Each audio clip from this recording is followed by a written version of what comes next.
Hello and welcome to the BNB show. My name is Brandon. That guy over there is Brendan. And we are coming at you here on a Thursday night, football night, normally where we had put this game, Brendan, to be over with by the end of this 30-night game. But instead, the game is going on here in Denver. And since it is one Russell Wilson playing, and since our Seahawks have something a little bit on the line here, rather than diving right into the Saints, me and Brendan thought we'd give you guys a little bit of commentary play-by-play here on this game as it's ending up, if you will. So my Amazon Prime has been obnoxious tonight with the buffering, so we may not be perfectly lined up, but okay. it's okay. Okay. Yeah, no worries. No worries. We can kind of generally, I think, be in the same spot. I think you might be a titch behind me by a little bit. So I'll give it a little Yeah. second on my reaction. Not the prettiest of games here, Brendan, as the Broncos about to break out a nice little run here. Not a very Yeah. pretty game at all. Honestly, I think it's good for the Colts to be on defense. They have a better chance of scoring with their defense than their offense. Yeah. Oh, I think indeed. I was going to say that too. Like they just need them to score because the offense ain't going to get it done, and they might. They've had a couple of moments tonight where it's been very close on some of the close fumbles, the interception, the guy was running back. But that offense of the Colts, Brendan, Matt Ryan. Tell me about Matt Ryan here a little bit. I mean, it's different than Wilson. Wilson is not playing well at all, but physically he looks like he can still do it, right? Like you can see he's got the arm strength. He can still get the ball 60 yards down the field, no problem. Ryan needs to give everything he's got just to get that ball 15 yards down the field. Oh, he does. It is Yeah. like there's this one play in this game where I swear it looked like he was doing a Dirk Nowitzki fadeaway throwing the ball 10 yards. It was weird. And So I mean, you want to talk about a washed up quarterback. Good Lord. And I didn't think he was this bad last year in Atlanta. I know that like he was he was pretty good. I mean, just maybe get him outside the dome and he turns into a pumpkin. I guess we're during Halloween, so that fit. You know, this Colts team beat the Chiefs somehow. I didn't watch that game. How did that happen?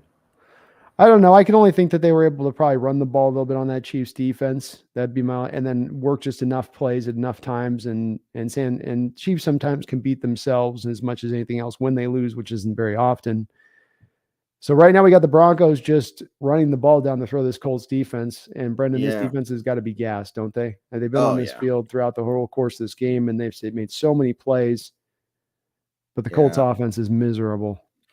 Yeah, honestly, it's kind of ridiculous that Ryan didn't get benched in this game because the Colts actually have a good backup situation. They have Nick Foles and Ellinger, who I like. Maybe that's just maybe he's nothing at the pro level. That's possible, but I liked him in college. I remember liking Sam Ellinger a lot in college. At least you get the mobility aspect with. I mean, I think Foles will be able to do better in this offense. What we're seeing from Ryan, to your point, that's 100% right on. I mean, what is Ryan showing you here to let you think and know that he's able to make this offense run at all? And you know, Michael Pittman hasn't helped him in this game. I was going to say that a little bit too. Michael Pittman struggles to be able to. It's not making the catch; it's the catch to bring you into his body.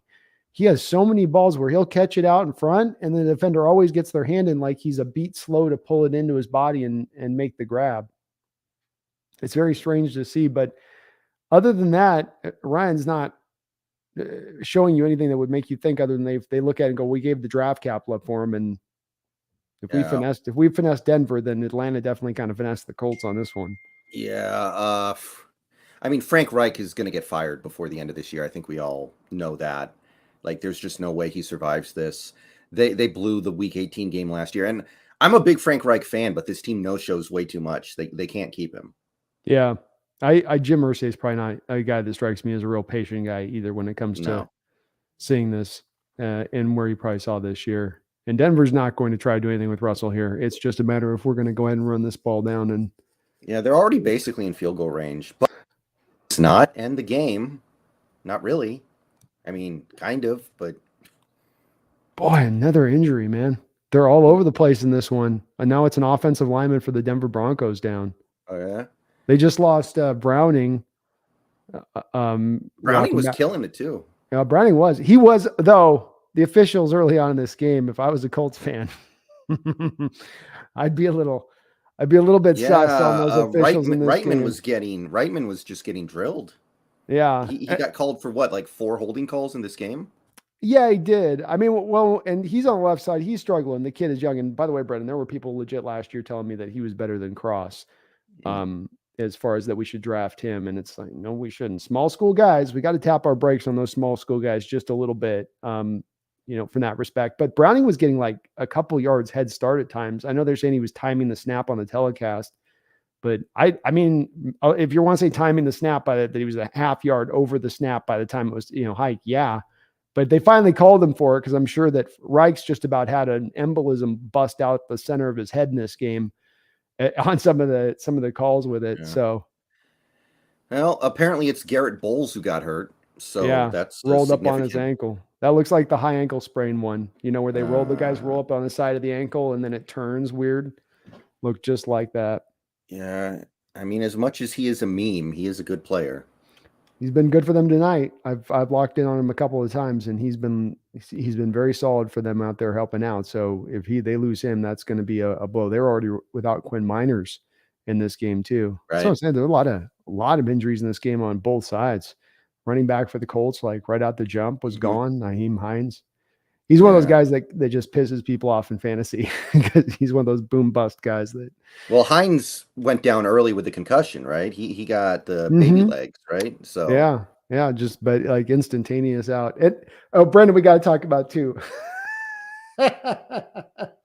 So the NFL's getting all this heat about Tua this last week, right? Like you've got everybody coming out of the woodwork to give their opinion, and it's a lot of shaking the finger at the NFL. So Russ gets the hit after the interception, and he does look kind of concussed. And yeah. then they cut over to the sideline, and they've got like 7 doctors around the monitor, like rewatching Russ standing up, rewatching him talking to the other player. And they're like, it was almost like Goodell was like hearing all this, like, fine. You know what, this happens this week?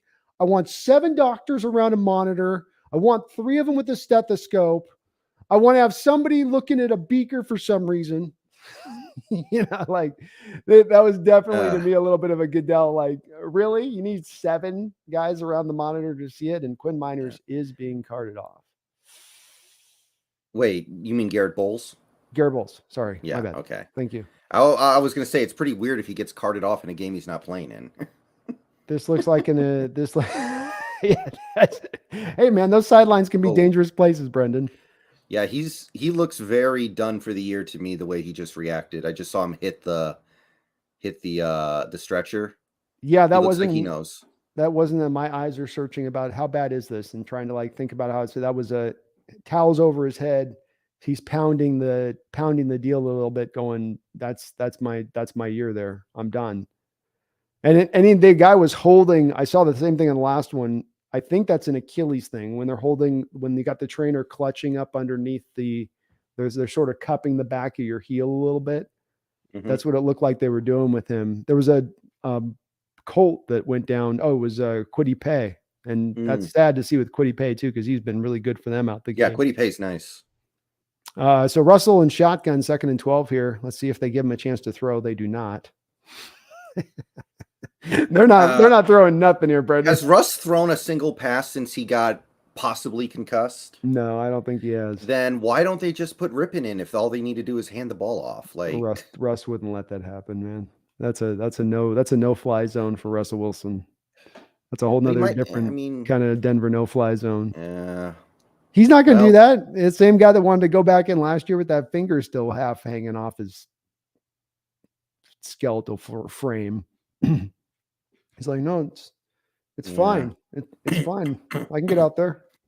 It's totally good. yeah. So you got a key 3rd down here, Brendan. Do you run Yep. it here? Do you let Russell roll and just call it a day, or do you just No, I'm running the ball all day. I'm running the ball, kicking the field goal, trusting my defense. There's no way the Colts score a touchdown. There's just no way. broken You would have play, to miss man? like 27 tackles on one play.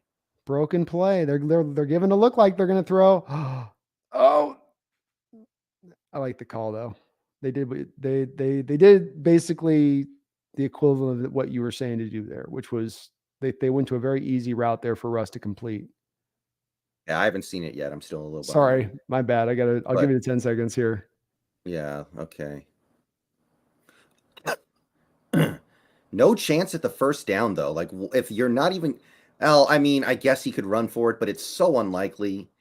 I almost feel like you'd rather just run the ball. And what's Sutton doing? Saying he's like 30 feet tall. I reached the ball all the way over there. Stop it. Well, to your point on that, this is if you're talking about the Colts needing to score a touchdown, this is 3 minutes and 10 seconds now. You did just stop the cut. They're going to go for it on 4th and 2. What? What?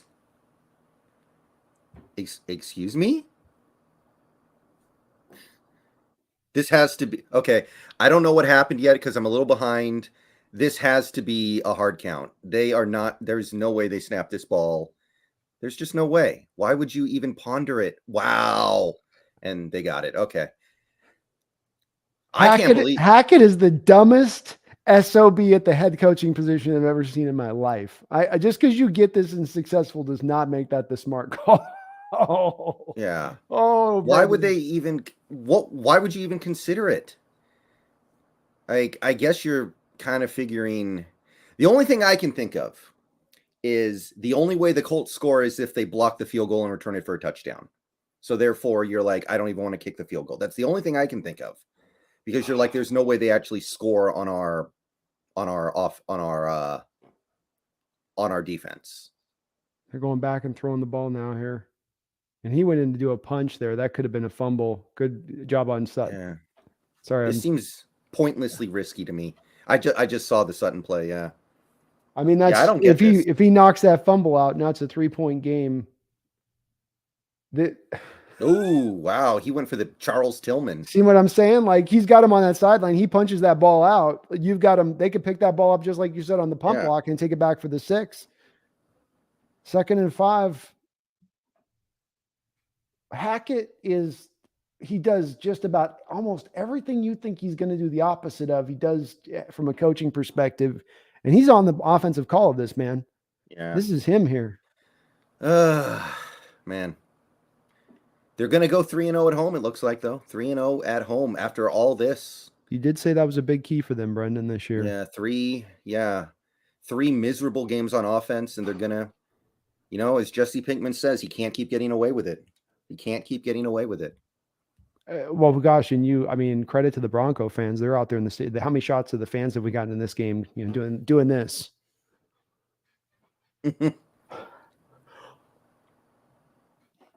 Yeah, it's like they got every different type of gyration of like just frustration, and so they're realizing it. I mean, this win is not going to make anybody in Denver feel like no, we're good, we're fine. It's an early season, it's a young year. I actually did going into this game. I kind of thought to myself, I do think Russ is finally going to do something like. You can't keep him down like this forever. Even bad quarterbacks go off. Yeah. I did think he would be okay in this game. I thought, better than what we saw too. I didn't know if he would go off, but I thought certainly better because of the fact that the Colts are down their best defensive player here with the linebacker out, Shaquille Darius Leonard. And that was definitely going to hurt them in this particular game. I thought their front four could give Denver's line some trouble, but offensively speaking against Denver's defense. Oh, shit. Oh, my God. This is just what we're talking. Okay. I have not seen the play yet. I have seen the chat. I thought the chat was trolling, but now I'm getting the impression that they're not. Oh, my God. Oh, my God. It doesn't. It probably doesn't matter. You know what? It probably doesn't matter. Indy can't score.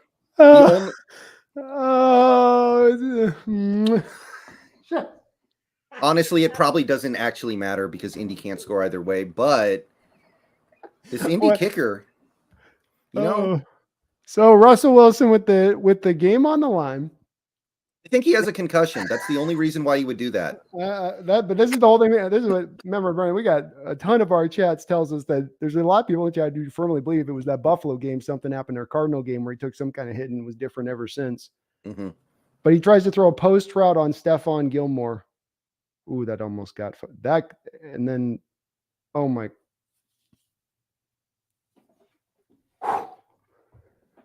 Did Matt Ryan just give it back? Almost. Watch this play, dude. Almost. This is the most stressful game for a game I have no rooting interest in. I mean, I do have some rooting That got interest. hit as it came out, didn't it? Yeah. And he caught it? And he caught it. How did he catch that? He got the ball.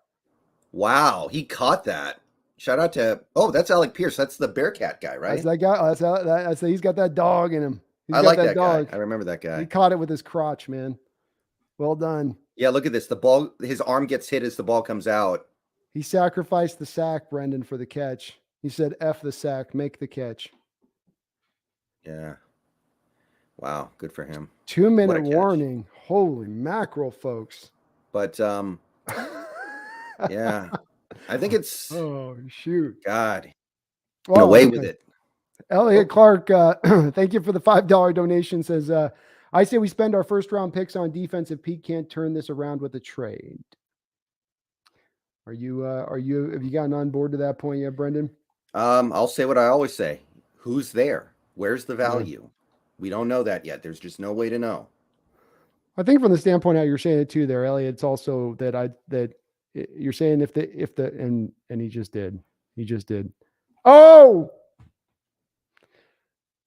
Elliot, I think you're saying from the standpoint of if the value is there, if it's BPA, best player available, and that best player is a guy that is a defender over trying to go offense or go quarterback, that's the pick to make. And if it's back to back that you run into that type of theoretical conundrum. Wow, he got it back though.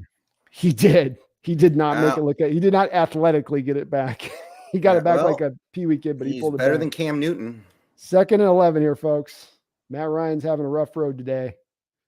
Rough road. Oh! Just can't believe they keep sending him out there. Like this is almost mean to him. This is senior citizen abuse. This is somebody's got to call ARP or something.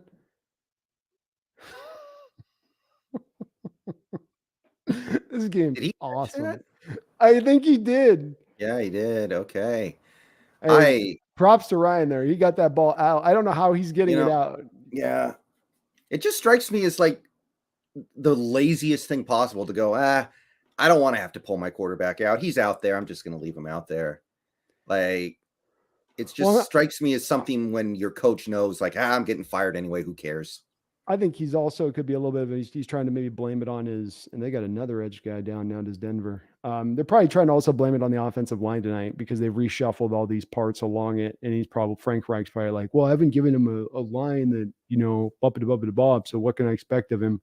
And that's not, I'm still with you on it. It's that he's looked legit. I'm not following that camp. He looks legitimately done in this game watching Matt Ryan. Yeah. He is. And as I say, sometimes with some of those college quarterbacks, you look at Matt Ryan, you got to acknowledge, Brendon, that, some guys have to be in an indoor stadium for the majority of their career, and Matt's reaching in his hand now. So Ryan's reaching for his hand. All right. He's faking it. He just wants out of this, right? He's faking it. Come on. We all know it. Ooh, I don't know. He's not faking it. That one looked hurt. It came up as he threw and it went over that, that hard part of your arm right here.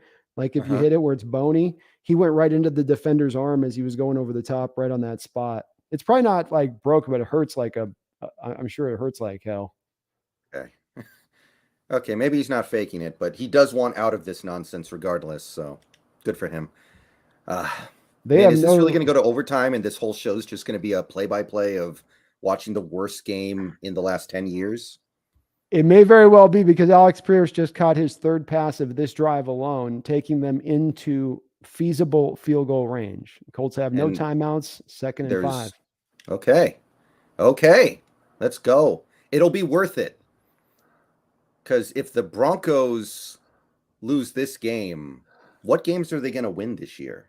Because it gets really hard. Schedule gets really tough, Brendon. I was acknowledging, wow, they just got called for offsides. Offsides? On Broncos. Yeah, free play. No, they didn't. The officials, I guess he must have contacted because the officials blew it dead. Yeah. Well, 47 seconds left here. And folks, we're going to get to the Saints preview here soon, but we just wanted to give a little bit of play-by-play. Yeah, we know you guys can't think about the Saints right now. We know you guys are not thinking about the Saints. Yeah, we know what you're watching. It's like we're in that room with you. We know exactly what you're watching right now. And so we got to finish out, see where it goes. But Brendon, I think there's a good chance this goes into overtime. You know what? That's fine. That's fine. But how bad Russ is going to get killed nationally if this game ends up 9-9 with the overtime That's probably tie. what's going to happen. Neither of these teams can move the ball. How are you going to score an OT? How about that official earlier too, causing that big play where Colts had cleaned everything deep over the top all game, and then they got the safety ready to come up and make the play on Sutton. And I think I was in the facilities during that Brendon, play. it was the most egregious thing I've seen in years from an official helping a player get a catch because he literally took out the defender that was on his way to go do something. So Elliot, I'm with you again on your first round pick idea, but that's got to be where I'd be from if I'm going to do it. Where I'm going to need those guys to be the best player, not simply I'm going to go for defense, but that they're guys who are, if I have a board and a rating, if I want to take the simple and like one's a 9.6 versus a 9.2 offensive player or an 8.9, 8.9 quarterback as far as my prospect rating, I'll go with the two defenders at that point. Happily so. All right, 1st and 10. 47 seconds left. Yeah, they got time to get but the thing is that Ryan's going to have to push this ball fairly far up the football field with no timeouts to make this happen. See, they're acknowledging that here. Yeah, they need to be careful. Like, yeah, I've been reading a bunch of articles lately. Patrick Surtain has really become that guy very quickly here. You do not want to mess around with that secondary. Although Justin Simmons is out, maybe the best safety in the league. Oh, I didn't know he's still out. Still to your point though. I'm not trying. We just saw what Russell, big run. Yeah, we got a big run by the running back, gets up through the middle, catches Denver off guard for a good 15 yards. They're back up again. Another run, couple yards. I know you're behind on this one, Brendon, but nothing amazing is happening. That goes for about. Well, he got 9 yards on that one run. So this will bring up. They should get a couple shots at the end zone here. Honestly, if they don't get a couple shots at the end zone here, then. Well, you got 3rd and 1 with 13 seconds. So this is probably a one-shot thing here at the end zone. Okay, and a chippy. Okay. You've got Michael Pittman here on this football team. You have Pierce. You have two go up and get it kind of guys. Though Pittman especially, that's supposed to be his forte, Brendon, is going up and being able to high point a football. Yeah. Let's see if Ryan had some, and that was never a thing he was good at with Julio. Remember that? That was the old knock with Julio, is he couldn't catch it because part of that was that Ryan wasn't necessarily great. Denver's going to call a timeout here. Ryan wasn't necessarily great with throwing that ball. There's just certain quarterbacks that have a knack for it. And this is a good time to point out that if the Broncos had just kicked it on 4th and 2, that we would not be here right now. Well, the good point, Brendon. We were just knocking. That's where we were both lamenting Hackett's approach there in that whole drive. Yeah. And that's where you get those results from. What are you doing? What are you doing? What are you doing? What are you doing? The Colts you mentioned it. The Colts aren't going to drive up and get a touchdown in this game. They're barely going to get this field goal pulled off at the end of the day if they get it pulled off. Don't overthink this, Nathaniel. I love going for it, but I never would have gone for it there ever. No. Under any circumstance. Nor would I be throwing the ball all over the football field as I'm trying to churn down the clock. And I'm running the ball for the first time on this drive as effectively as I have the whole game. So Matt Ryan's going to come out here. They're going to call delay a game off of a timeout. That's brutal. Wow. Where have I seen that before? Boy, I almost just about go for the field goal here if I'm Frank Reich with 13 seconds. Because as much as there's a want to take a shot, Ryan. 13 seconds, though. It's plenty of time. You're just basically lobbing it to the back corner of the end zone. I mean, but it's not the time. It's more of that I don't trust the pass protection of the Colts here. And now this goes to the 14-yard line, and I'm going to need them to lock in for a good 5 seconds there. And Denver's going to already they're going to sit back and let them try it. Yeah, well, at least Matt's smart about it. I'm assuming nothing happened. Yeah, he's going to throw it in the back of the end zone. It's essentially Matt understood. I'm going to hit my back foot. If I ain't seeing something clear, it's gone. So he was smart, veteran-y in that moment of what he did. But that's the part of that where I'm looking more maybe to go back to the. I feel like every time Matt Ryan has thrown, there's been like a Bronco arm within like half an inch of his hand. Like I can see why that guy's going to shatter their single season record for fumbles. I can too. Oh, it's going to happen. Those guys are coming both sides, Brendon. He's getting it from the left and the right side as well on that. So, Mm-hmm. and the Colts kicker is going to come out here. 283128 with a $2 donation says, remember, Denver has better wide receivers than Seattle. Yeah, I definitely think DK is much better than Cortland Sutton. Let's just start with that one right out the gate, where that was the one straightforward that people would say, and then they'd have to talk you into Jerry Jeudy. But that's been solved at this point. We're going blow for blow on this. I mean, I may give you Hamler, but I got Lockett and DK by a wide margin. AJ Hamler has 2 catches in 5 games. You may as well call him KJ Eskridge. Yeah. Like, what's the difference? I'm with it. Yeah. I liked Hamler too, but he hasn't done anything yet in the NFL. Yeah. No, it's true. It's absolutely the truth with it. So but Lockett and Jeudy, the drop situation is continuing at this point. Yeah. It's a part of who he is as a player, and maybe he gets better at some point down the road, but it's been multiple years over now. And if you're a receiver that can't catch, that's a really big problem. It's kind of an issue. It's like a quarterback that can't throw the football. So, you think we're getting a tie? Let's speak now or forever hold your peace. Russell's going to eke out a drive like he did with the Texans game, like he did with the Raiders game. He's going to eke out some final thing, and somehow Colin Cowherd will marvel at his performance. Seriously, though, I think he'll probably eke something out. He'll get him a field goal. They'll break a play. This Colts defense has got to be so wore down, Brendon, and we've learned this over the years with our defenses at times, and we've just seen it, that your defense can only kind of hold on for so long. Bronco fans leaving. Brendon, they're showing shots of the check this out. Bronco fans in force making like, I'm going to beat the traffic on a tie game. Beat the traffic. I really don't get that. I like, bottom line is you're in overtime. Like, this is bizarre to me. I hope they're going to the bathroom. They're showing them leaving the stadium, Brendon. They're showing them straight leaving the stadium. I don't get at all. I get that this game has been really, really bad. Oh my God. That Bronco fan base is noped out of the situation entirely. Oh, geez.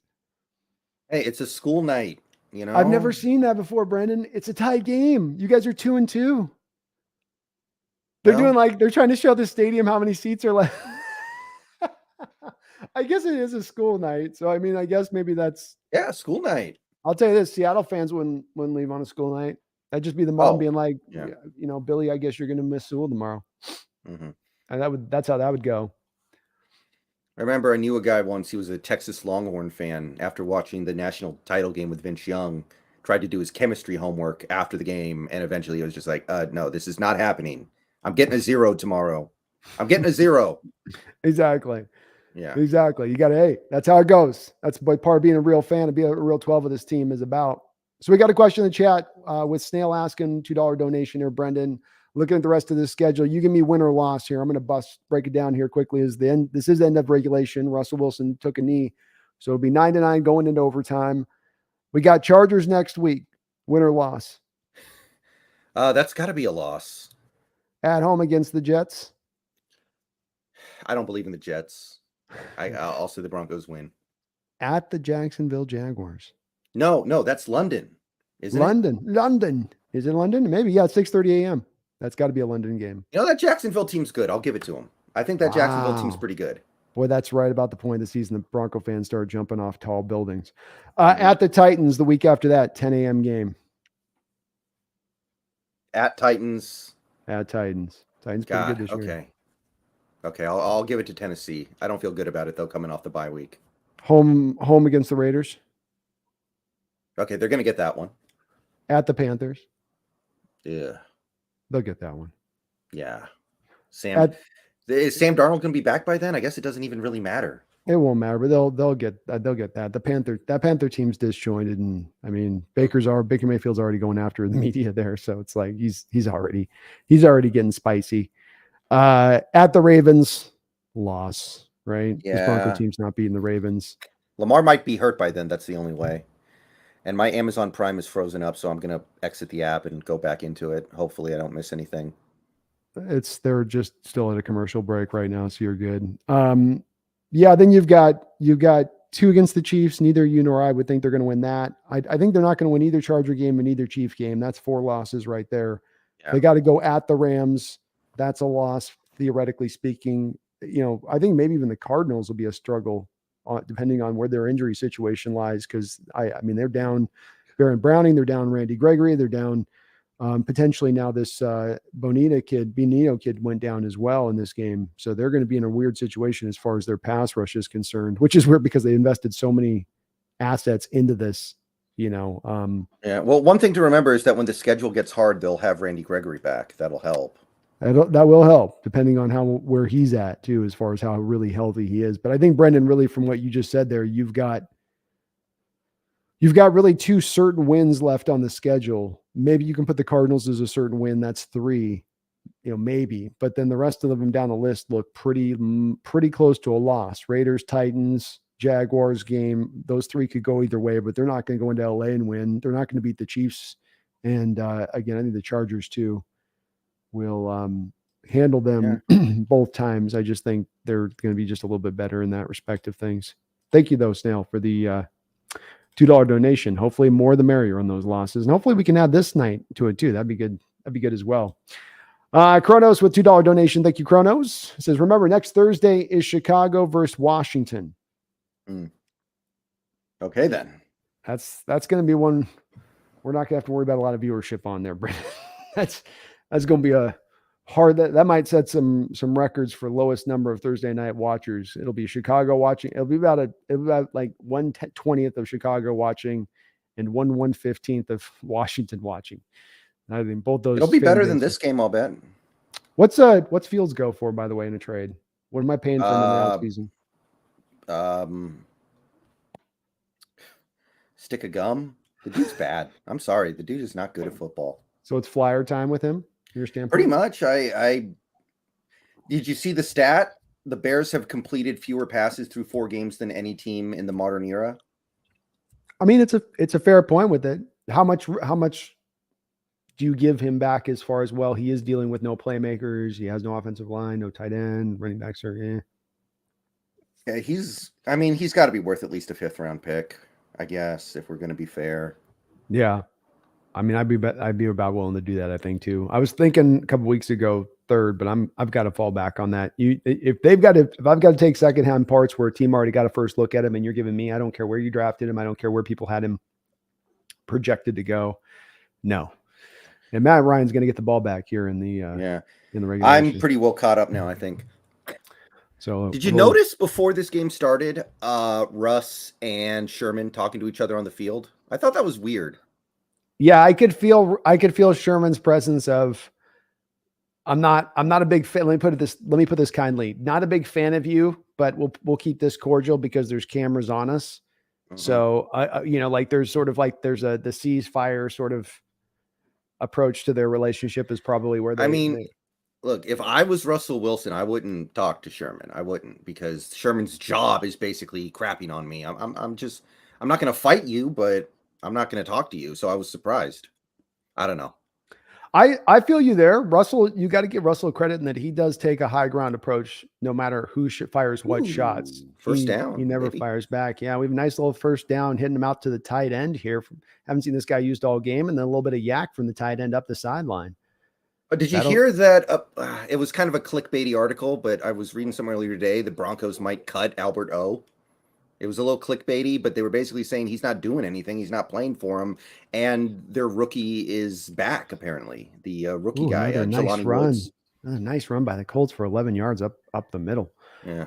Yeah, odd to hear, Brendon. Everyone was telling us, in the trade of the fan, or many of the Bronco fans were telling me after we got Fant as part of the Russell trade that it's no big deal because Albert Oguachim's he's really that. Yeah, there was a lot of hype around him. Yeah. But then you got into the first game of this year, and you had a bunch of these guys that catching the ball from Russell. I was like, none of these guys are Albert Oguachim. And then they did draft Greg Dulcich with one of their picks as well. Oh yeah, Dulcich. There we go. That's the guy. Ooh, Paris Campbell's got this ball. Boy, we got a Paris Campbell sighting. How are Ohio State receivers to a certain or Alabama receivers to a certain degree? Field goal range. again, a little scary to look at. Are we starting to get to some, like we got, we got those college plays like Ohio State with quarterbacks, Baylor's with defensive linemen or receivers. Do we got to start thinking about Alabama receivers with Paris Campbell taking top 21st round? They have not been able to get this guy acclimated at the offense at all. Devontae Smith is killing it though. Is he killing it? Amari Cooper's good. I don't know. I'm not there yet. I understand what you're getting at for sure. They benefit a lot from the talent they have around them. Yeah. It's assessment mode. I'm just saying I'm going to put that bobber in the water and see if the fish bites. Cause I think that I'm starting to get a little bit, little wonderment on those Alabama receivers. Is sometimes once they get to the pro level, they seem to all of it. And Waddle's doing good. You gotta give Waddle credit. He's held up really well. There you go. He's been good. So 2nd and 6 here. Colts have had a really nice, this might be their best drive of the whole game here that they've done. Low bar to clear. It's low bar to clear. Definitely a low bar to clear, but a little mix of run and pass. They're going to get into a key 3rd down, as Brendon just talked about a second ago here.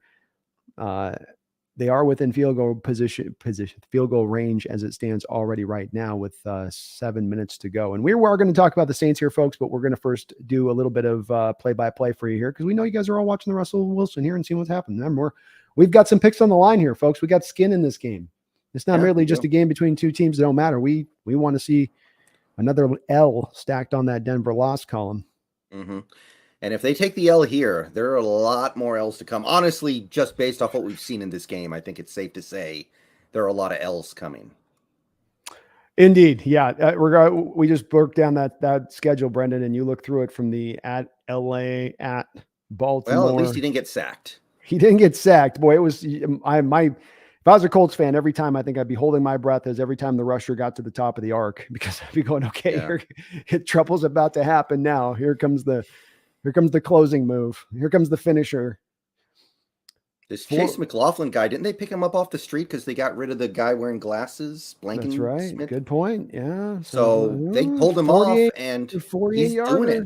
It's a 48-yarder. Come on, kid. You got this. You got this. Oh, yeah. There we go. They said it would have been good from 66, Brendon. They said it would have been good from 66. Based off what we've seen from Hackett so far, I expect McManus to be lining up for a 98-yard field goal in a few minutes here. Yeah, I know exactly. Well, from about the 49 of their own thing, he's got that. We saw pregame.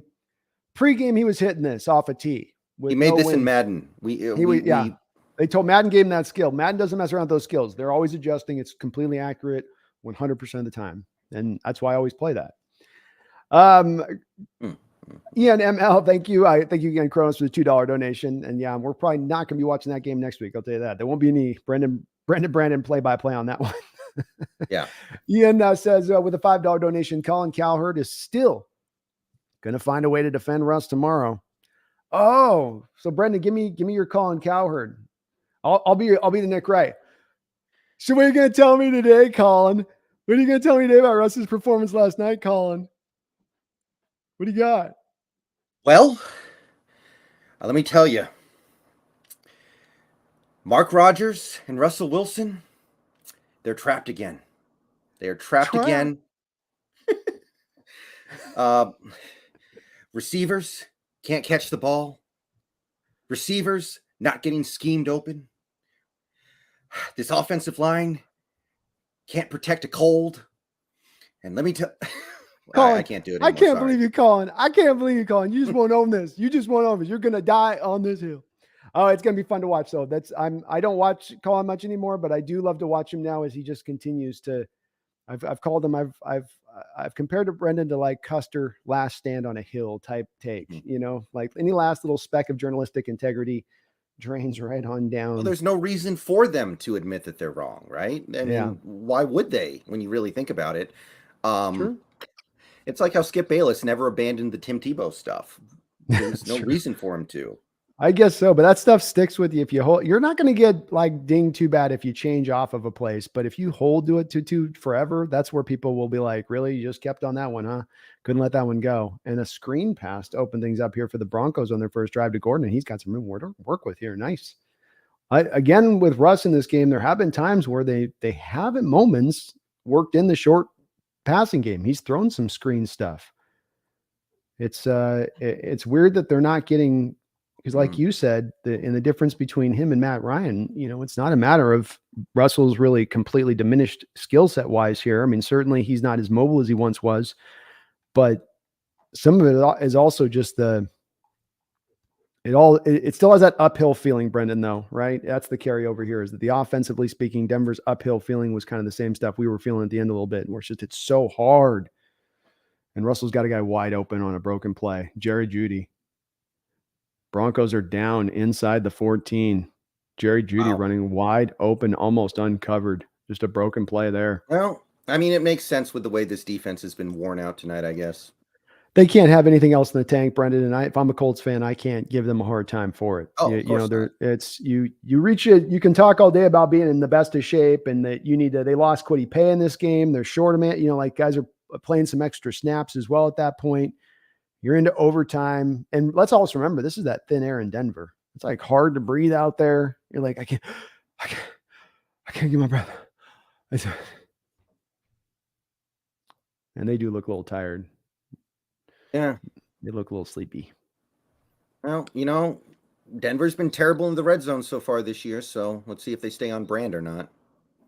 God, that throw by Russell, man. Oh my God, Brendon. I'm still just kind of like, Russell, what were you doing? He threw a couple of those in this game. The interception earlier.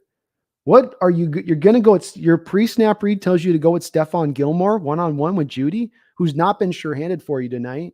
You're going to think Judy's going to win that battle when you look at that pre-snap. That's the stuff that used to drive me crazy, Brendon. That's the stuff that used to drive me nuts.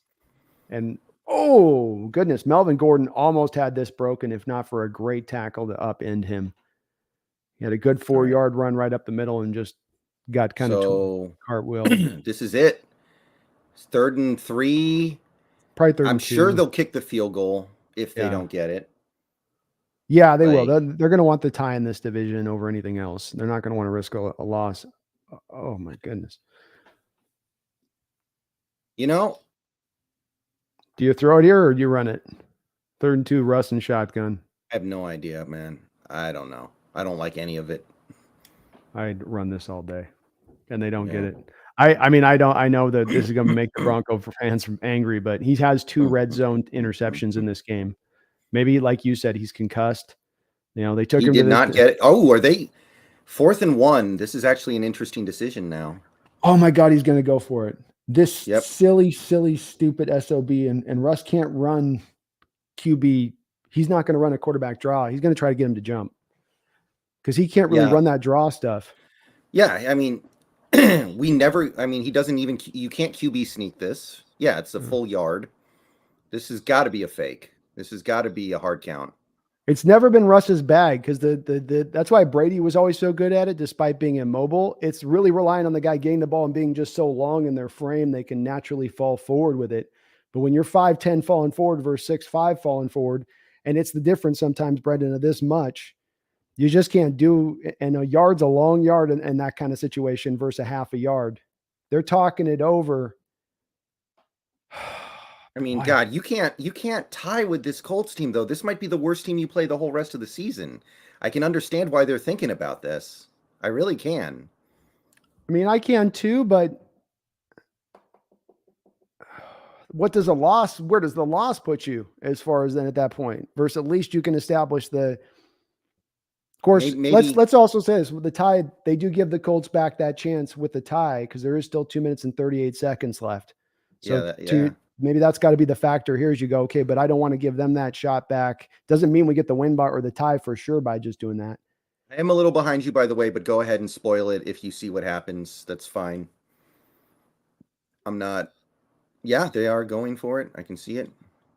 They went back-to-back timeouts. So it's... Which is against the rules. You can't call back-to-back timeouts.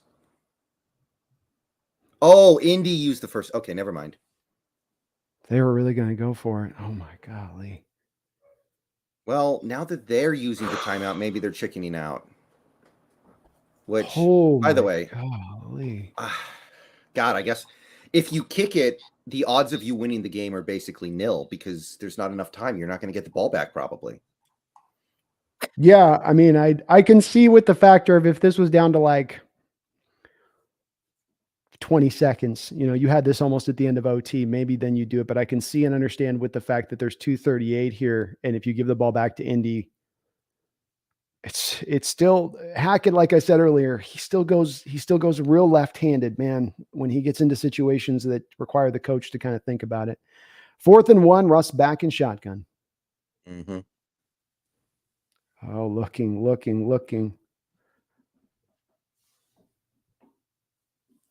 Wow.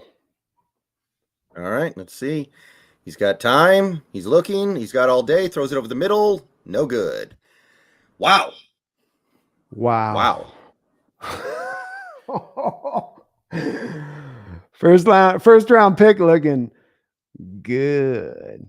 And Russ got thrown off on this play right from the jump. Man got knocked down at the line of scrimmage, which just kind of threw his reads off, I think, as much as anything else. Tries to throw a sidearm back across his body over the middle, back to Cortland Sutton, deep in a play, usually fairly a no-no. Once again, going at Stephon Gilmore in one-on-one coverage. Game over. Okay, I think we've got a race to the bottom now. I think the race to the bottom is on. I'm ready for anything with this Denver team. They might win 4 games this year. Like Hamler pounding his helmet, screaming F, F, F. Well, that's Brendon, I'm sorry. I'm trying to come up with something to say, but aren't you just a little bit here in the situation of feeling like I almost don't know what to say? Like the Denver's here that looks this bad, and we're going to get into the Saints here, but that was the what? Do you really think this is just a concussion, or is this that we got out and sold the car just before the wheels are about to fall off and it skids like some 80s movie used car sales lot? Remember that was the movie in the 80s? You get a lot car and it'd fall off and the wheels would fall off and well, he wasn't good against us. He wasn't good against the Niners or Texans he was decent against the Raiders, I guess, but it's not just the concussion. If he just got concussed tonight, that's a small part of the picture here. Yeah. I agree. I mean, it really is to me. And it wasn't like before the concussion, he was playing phenomenally in this game either. Me and Brendon were talking a little bit about this, and you saw with this game I think this was a really good microcosm game for what's frustrated some Seahawks fans in recent years. He's not played at this bad of a level as he kind of did today and had these kind of moments that were this bad, but you got it in more a general kind of, this is the flavor we've gotten, right? Where there's a lot of frustration throughout the course of the game where you're just kind of punting possessions. You've got too many throws down deep that aren't anywhere close to being accurate, or the guy doesn't have any kind of separation as far as why was this throw being made. And decision-making, Brendon, processing, the thing that I've talked about with Brendon that I was knocking on Russell here at the end here, which is just how your process goes pre-snap to post-snap. What took you from pre-snap with knowing Stephon Gilmore is aligned out here and you're going to go to a slant route on a key down to Jerry Jeudy, who's been very inconsistent for you, and you're something in that you're trusting that matchup. And I know quarterbacks like to say they trust their, I just trust my guy. But I remember Kaepernick saying the same thing about Michael Crabtree on Sherman's tip when he decided to test him down near the end zone. Stupid though. I don't care about that's dumb trust, isn't it? Or do you got to just trust him at that point and say, well, Judy's a top 20 pick. He's got to beat the guy there. I mean, look, that's just a thing that you say. It's one thing for you to say that you trust him, but it's another thing for you to actually practice trusting him and then have it cost you the game. Yeah. So agreed. And it wasn't like he was open on that play too. Gilmore was pretty close step for step with him on that play, but then goes back on that play that's knocked away at the end of Ben, going back to Gilmore. I know you like Cortland Sutton on that matchup, but Gilmore's already got you once. Maybe you look, somewhere else. And that's why I thought with him doing a sidearm back to the middle, that's kind of uncharacteristic for us. And I think that guy getting knocked down at the line of scrimmage there right off the jump of that play just kind of threw all of his timing off. But hey, thank you, Denver. We appreciate you. This is looking good right now. Like I seriously, I think it might be a race to the bottom now. Like we are talking the number 4 overall pick from Denver's on the table. It's all on the table. Like I didn't believe they could be bad until I heard about Javonte. Now I believe they could be awful. That draft pick is legitimately looking like a top 10 pick with even a good high side top 5. And it's looking more and more likely. They suffered injuries in this game to compound with already what they got. Javonte Williams isn't coming back, Brendan. And that was a guy that was a big key fixture point of what they had going on. We broke down their schedules just a second ago. 2 times with the Chiefs. You got to go to the Los Angeles Rams. You got to go to Baltimore. The Raiders, who've already beaten you, you've got to play them once again. It's not an easy schedule as we go forward for this Bronco team at all. Hey, are you calling up Denver this week? Rashad Penny for 2 second-rounders. Are you doing it? They're desperate. They're all in already. They got. I like it. I kind of legit like it because they Garrett Bowles, Brendan, too. Carted off. Garrett Bowles. No, they can't have Charles Cross. They can't have Charles Cross. No. Denver. Stop looking at Stop looking at the stuff that's on the display case. We'll go in the back. We'll let you pick through some of the items that's in the bin, and you can have one of those, but you got to give us maximum value for it. So 2 second-round picks. Well, remember, Brendan, we're not going to get them in this round. So you're talking about 2 future. You're talking about 14. It probably have to be like a 3rd rounder this year and a 2nd rounder the next year or something like that. Yeah, I mean, I would. I've got to be honest. I'd consider it. I love what Penny's doing. I don't want to part with him this year. But if I can have a team that's going to come in and give me a boatload of picks for Penny, or I would call that boatload. I know it's not like a. I know. Well, it's not 5. It's not 5 picks. There's some guy out there going, the boatload is 4 or 5. It's not, but that's like a boatload to me for what you're getting in Penny. That's very, it's like equivalent of like, look, the guy's going to go anyway. I will say though, Brendan, if we're moving Penny to me, it's a 3rd round pick minimum, and probably a little bit more than that because of the compensatory value of how that will factor out here and how that stage is getting set for us. Because if you do count on Geno going, like we talked about, Geno goes, he gets signed some $20 million a year deal, right? Low end contract. That's a 3rd, 4th round compensatory value. Then you have Penny going as well, and him getting a 3-4 year deal, $48 million. If he comes out and has a year like he can potentially have here, well, that's where I'm going to be not just giving away for a 5th round pick in this trade deadline. Oh, okay. I'm looking at a screenshot of the last play over here. Yeah. You look at this later. KJ Hamler is gonna like waltz into the end zone here. Oh. KJ Hamler is wide open. I'm looking at it right here. He's past the 1st down marker. There's nobody in front of him. He is walking into the end zone if Wilson makes him his first read. That's why because he was pounding his helmet into the turf was Hamler as they were cutting through shots of showing players. So that must have been why, where he said, I was open. That's we'll see. This is going to be an interesting week as far as the media on this one and how they see this one. And boy, Bronco fans, they were already booing them in like the 1st quarter of this one. That they are going to be apoplectic after this. Hey, those fans who left, they were the smart ones. They knew. Dude, hey, I mean, Brendan, would a Seahawks 12 ever leave in the middle of a tie game to beat the traffic? We have the worst traffic situation, one of the worst in the nation. Would that ever happen? Do you ever? I mean, maybe a little smattering, but in force, like you see a river of people heading for the exits in a tie game. Okay. Yeah, especially going into overtime. It'd be one thing if the other team was lining up for like a game-winning field goal from 23 yards out, but this is going into OT. Yeah. And Sherman is having a lot of fun right now. It's muted. I can't hear it, but I'm watching. You don't have to. You can tell.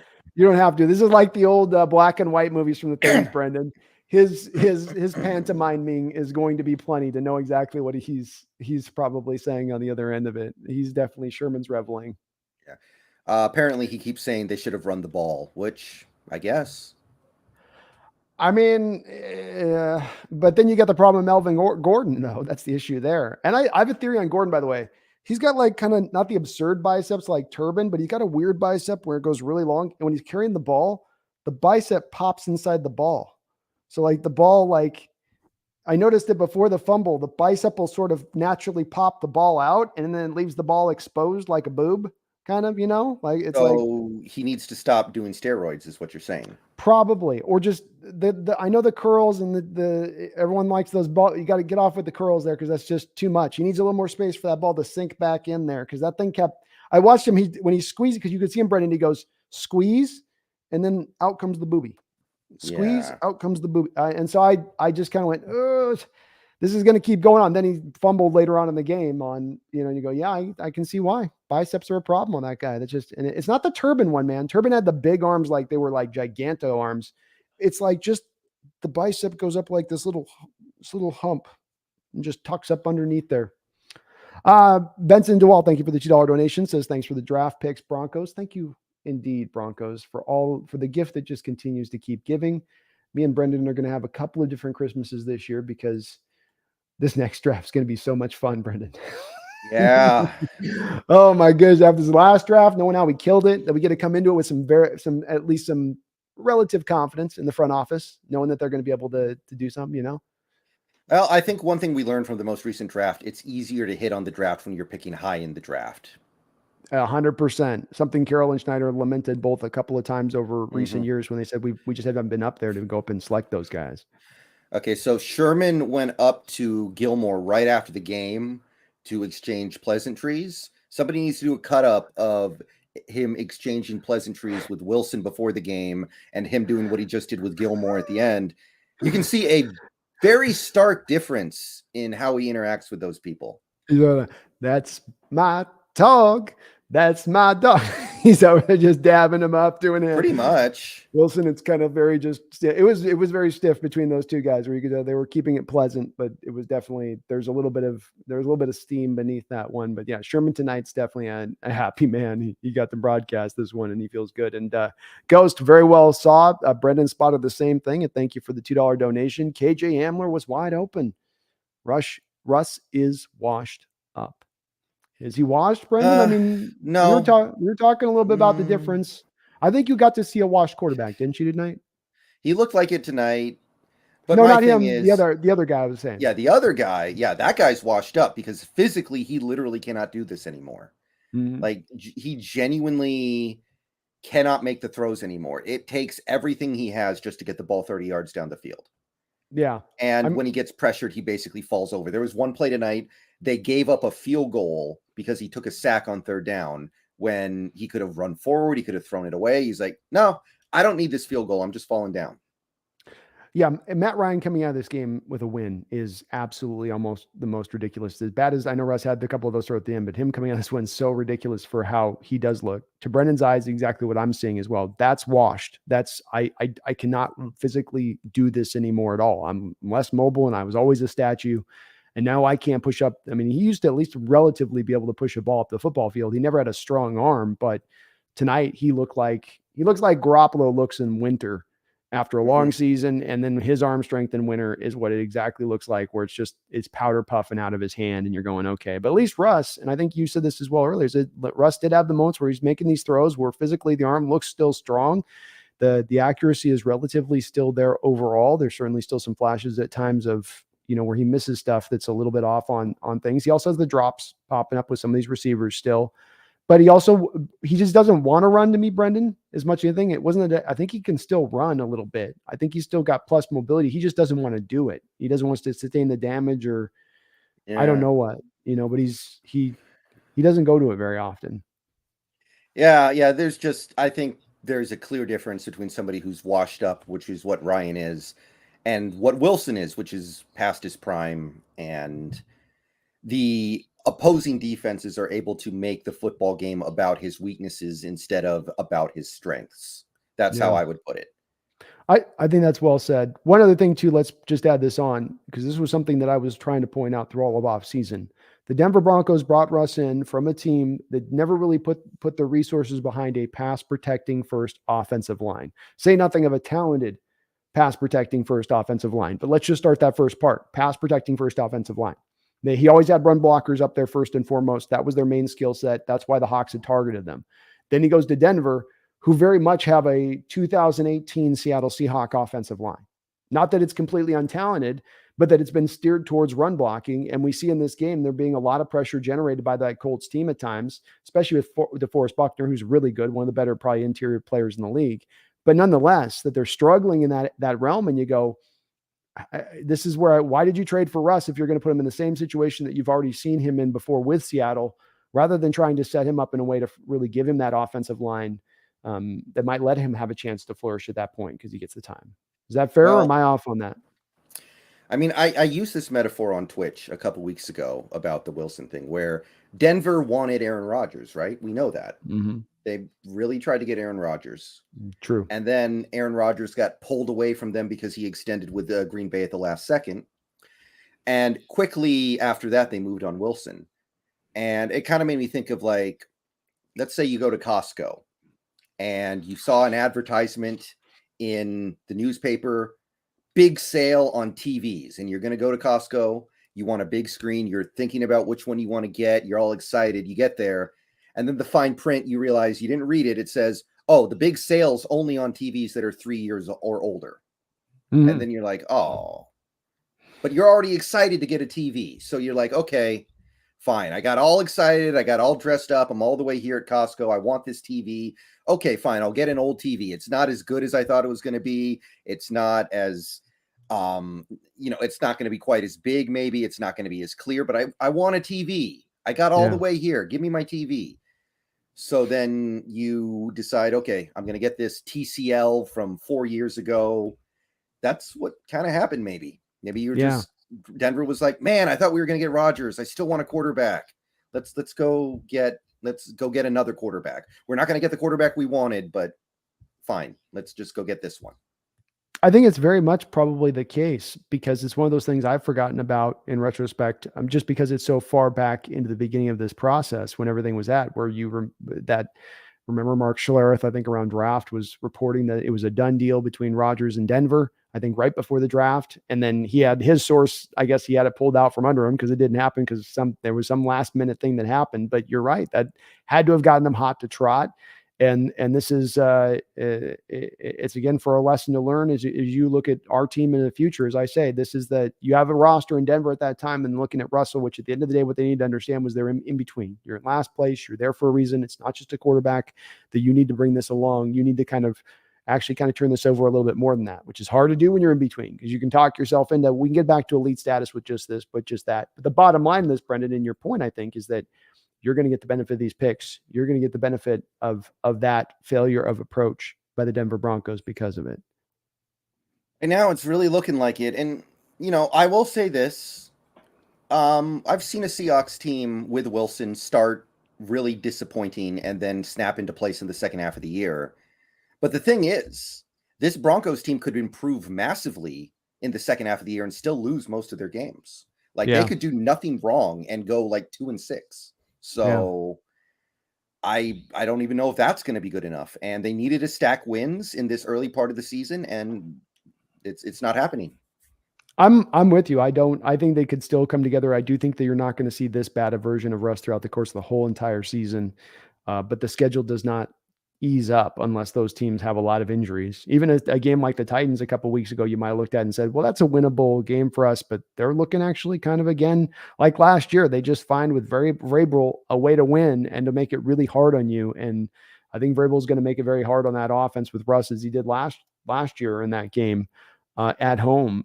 So that's another one where it's, again, you just look at it and go, boy, it is going to be an uphill climb for them, but I do think he will be at least a little better than what he's shown here. I don't think he's going to completely be in the tank. It's hard to play as bad as he played tonight. Yeah. I mean, that's kind of the worst version, I think, of an aging Russ, and there is a best version of an aging Russ too. Jeffrey Thistle with a $5 donation says, even though it's completely different offense, I feel like I'm watching the Seahawks offense the last couple of years. I always blamed Pete.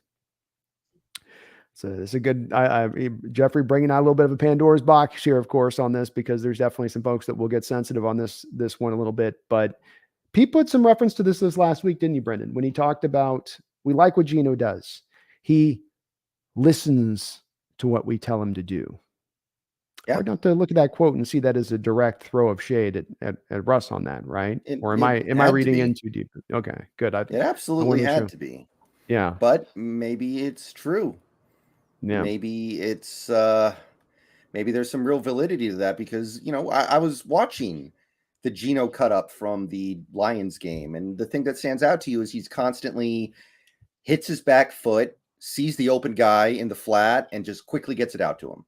I'm not going to try to go for the home run here. I'm not trying to get 60 yards. I don't need to be Superman on every play.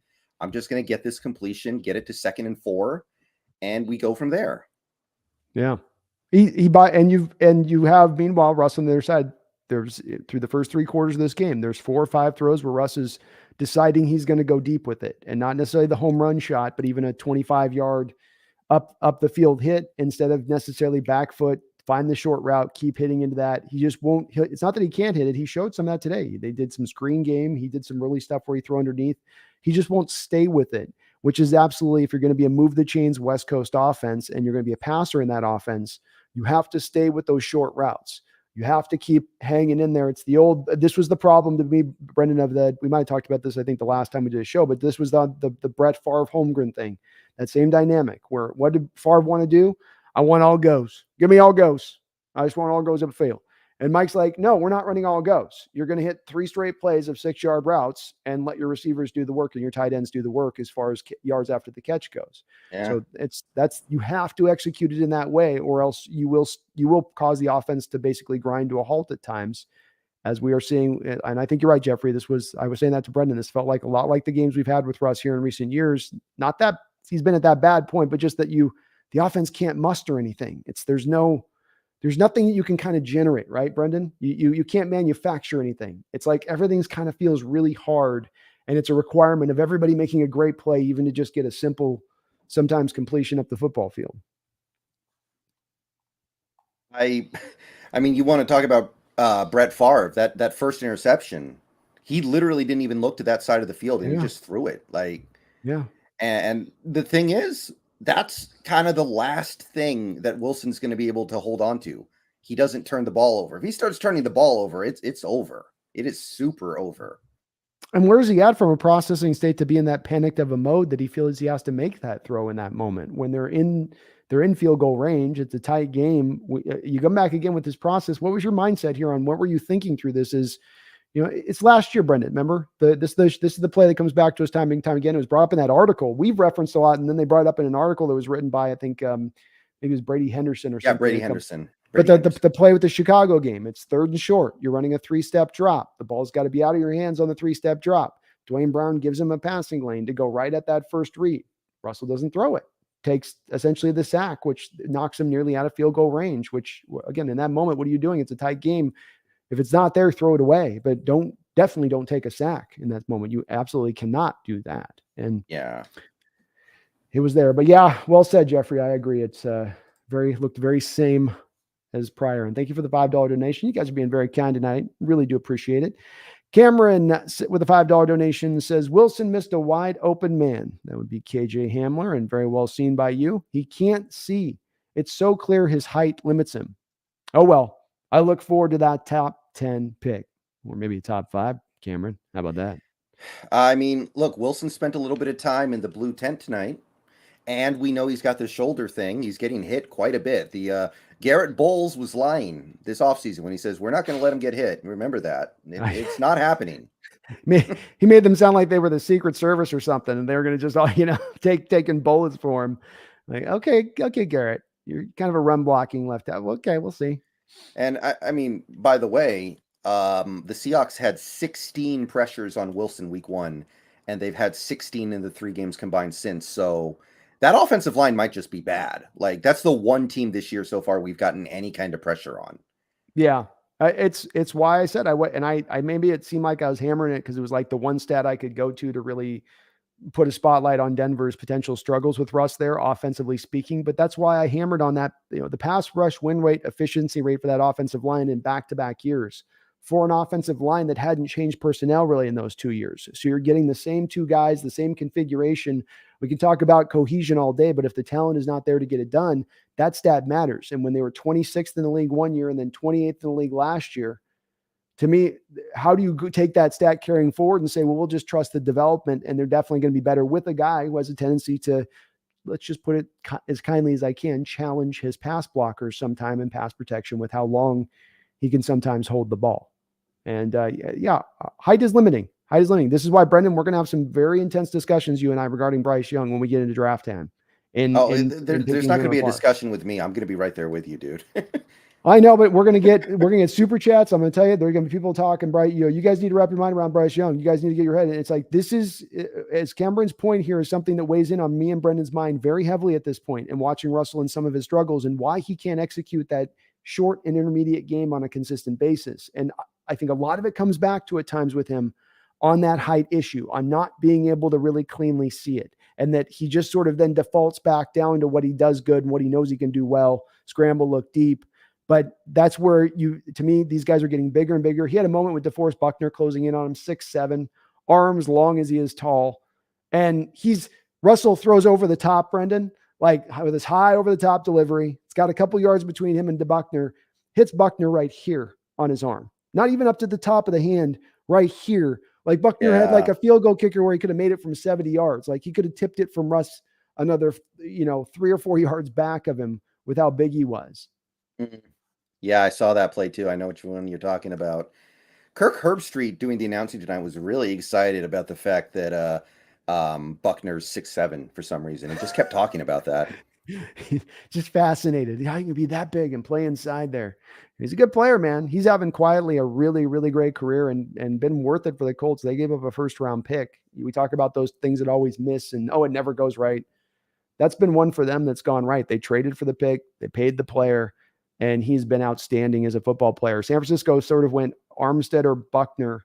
They sort of chose wrong a little bit. Armstead's been all right, but DeForest Buckner's he's a game changer in there. They were also betting on Javon Kinlaw as well, who I really liked. I did too. I really like Kinlaw, but he can go hang out with LJ Collier after this season, I think. So they're both headed for the same spot. They're both headed for that same retirement area potentially, I guess. Let's see with Kinlaw. Thank you though, Cameron. Very kind of you. Appreciate it. Russell Mark says with a $2 donation, the crazy thing is they could easily be 0-5.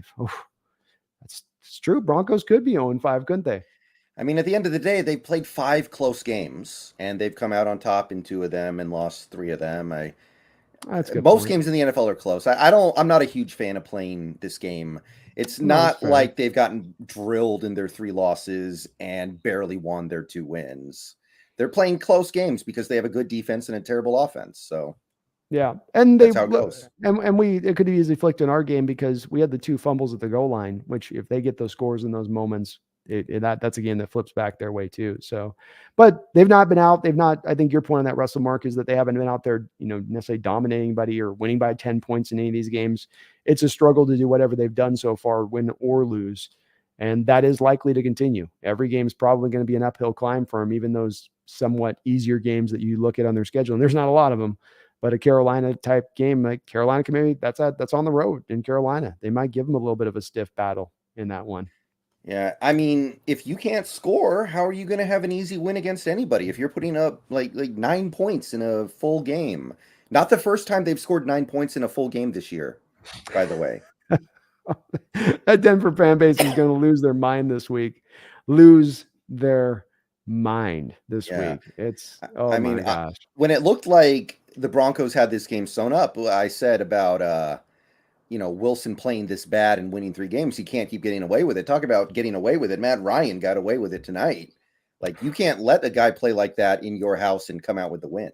There's no way. There's no way you can. He looked expended. He looked worse tonight than Josh McCown did with a half-torn hamstring in the Philadelphia Eagle playoff game from a couple of years ago.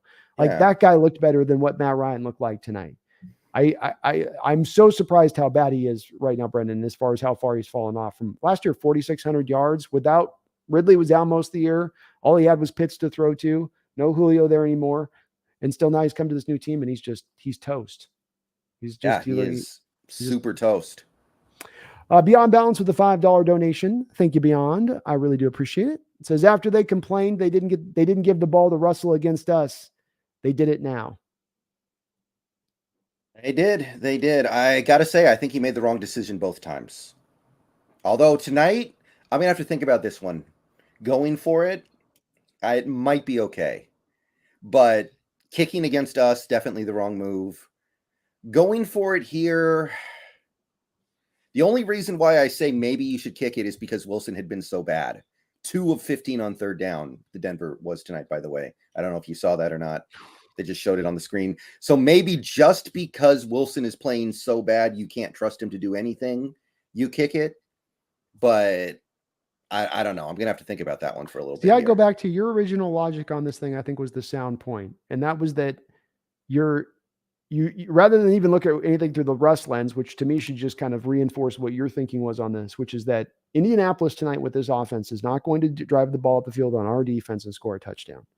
That's not happening. So take the points, get to 6, force Indianapolis to go up the field, force Matt Ryan to show that he can make all of those throws to get a touchdown drive when he's not been able to do it all night long, and he's not showed even any close signs of doing it all night long. I'm going to trust my pass rush. And then I add in you add in the Russell aspect where my quarterback's not exactly been on tonight, and this hasn't exactly been a great fit over the last couple of games in this realm of it. I know that maybe there's probably, I wonder if Brendon, some of it in the decision making to make those throws and go for it in that moment, if that's a little bit of the fallout of being knocked and battered a little bit for some of your decision making early on as a coach, and now you're doing a little bit of course correction at the wrong moment. Kind of feels a little bit like that too. Well, here's the question I'm wondering. Before this game, I said there was no way Hackett gets canned mid-season, but are we getting to that territory now? Because this was probably the easiest game left this year. Yeah, there's a very good chance that you end up this year where they just elevate the defensive coordinator to a head coach, and they tell Russell it's your offense, and that's basically what they try to do at that point. And then they see how that rolls with Russell and then determine on which coach they want to go forward. So there would be a little bit of ability to try something out of, okay, what if we give this guy all of the control within this, how that rolls? Okay, that didn't work. We're going to bring in the firm-handed coach that's going to lock him in and force him to do what that coach wants to be done. That would give you a chance to do. Whereas right now, there's a little bit of, we're going to run some of Hackett's playbook. We're going to run some of what Russell wants. Like we talked about with Schottenheimer coming in and investing part of the playbook. Like you got to get an offensive coordinator who gets to run either his whole playbook or none of it. I'm going to chop up half and give it away like slices of pie. It doesn't work doing an offensive playbook like that. The plays are structured and put together to work off of each other. It's like having a script, Brendon, where you have one guy writes a script and then he hands it to another guy who wants to just bring in this one plot point that then removes a lot of the connective tissue of the storyline and has nothing to do with the particular story. I mean, this is what executives do all the time, right? Well, let's get a love interest in this movie that has nothing to do about anything with love. That's exactly what they end up doing. And this is the problem you get a little bit, is it looks disjointed. It doesn't look like there's a firm philosophy in place. There doesn't look like a plan in place, how they're trying to execute what they're executing. Just looks like you're trying one play after another, sort of. Let's try this. Let's try that. Yeah. But those kinds of coaches, the firm hand you're talking about, they do not grow on trees. No. Like who are you getting? Everyone's going to say Sean Payton. Well, you're going to have to outbid for Sean Payton, and you're going to have to, maybe he decides he likes retirement. Bill Cowher did it. Everyone, for a decade after Bill Cowher retired, everyone was like, well, somebody's going to offer him the bag and he's going to come back and coach in the NFL again. And it hasn't happened. So if it's not Sean Payton, then who? Are you going to pull Mike Holmgren out of retirement? Are you going to, you're not getting Andy Reid away from Kansas City? Like what is the solution? Well, I think the Sean Payton thing, the only way they could entice him over like what I think will be a Cowboys team at that point that'll say, okay, we've given McCarthy enough time, is Cowboys have the first round pick, which is more value, but then you can offer to Sean Payton some control over personnel decision making. And if they dangle that particular carrot, that could be the thing to allow them to outbid teams without having necessarily the draft capital to outbid per se. Because Sean's also got to want to sign a new contract or go where he's sent. He's not going to just have the Saints sending him wherever they want to willy-nilly put him off to.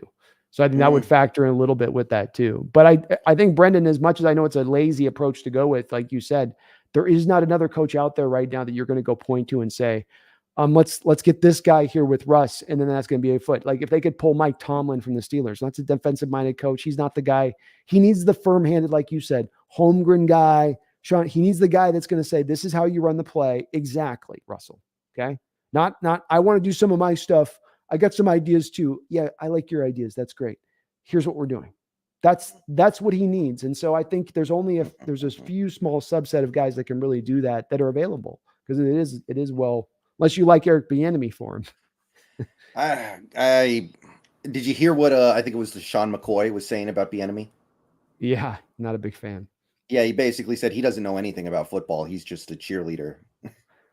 And I saw him get in a fight with Mahomes last week or in the Colts game when they were like leaving the field. They were like Andy Reid had to like separate those two. And so Yeah. I just there's not another guy out there. There really isn't, unless you could talk a guy like maybe the USC coach, but he's not leaving that early into his regime Yeah. there right No now. way.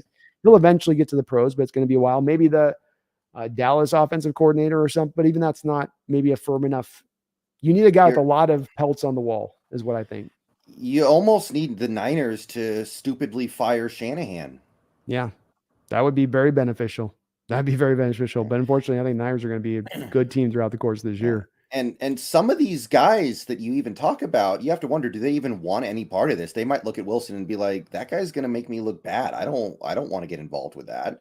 Like if Wilson plays the way he played tonight all year, Mm-hmm. who's going to want to touch him except for people who have never had an OC job before? Great point.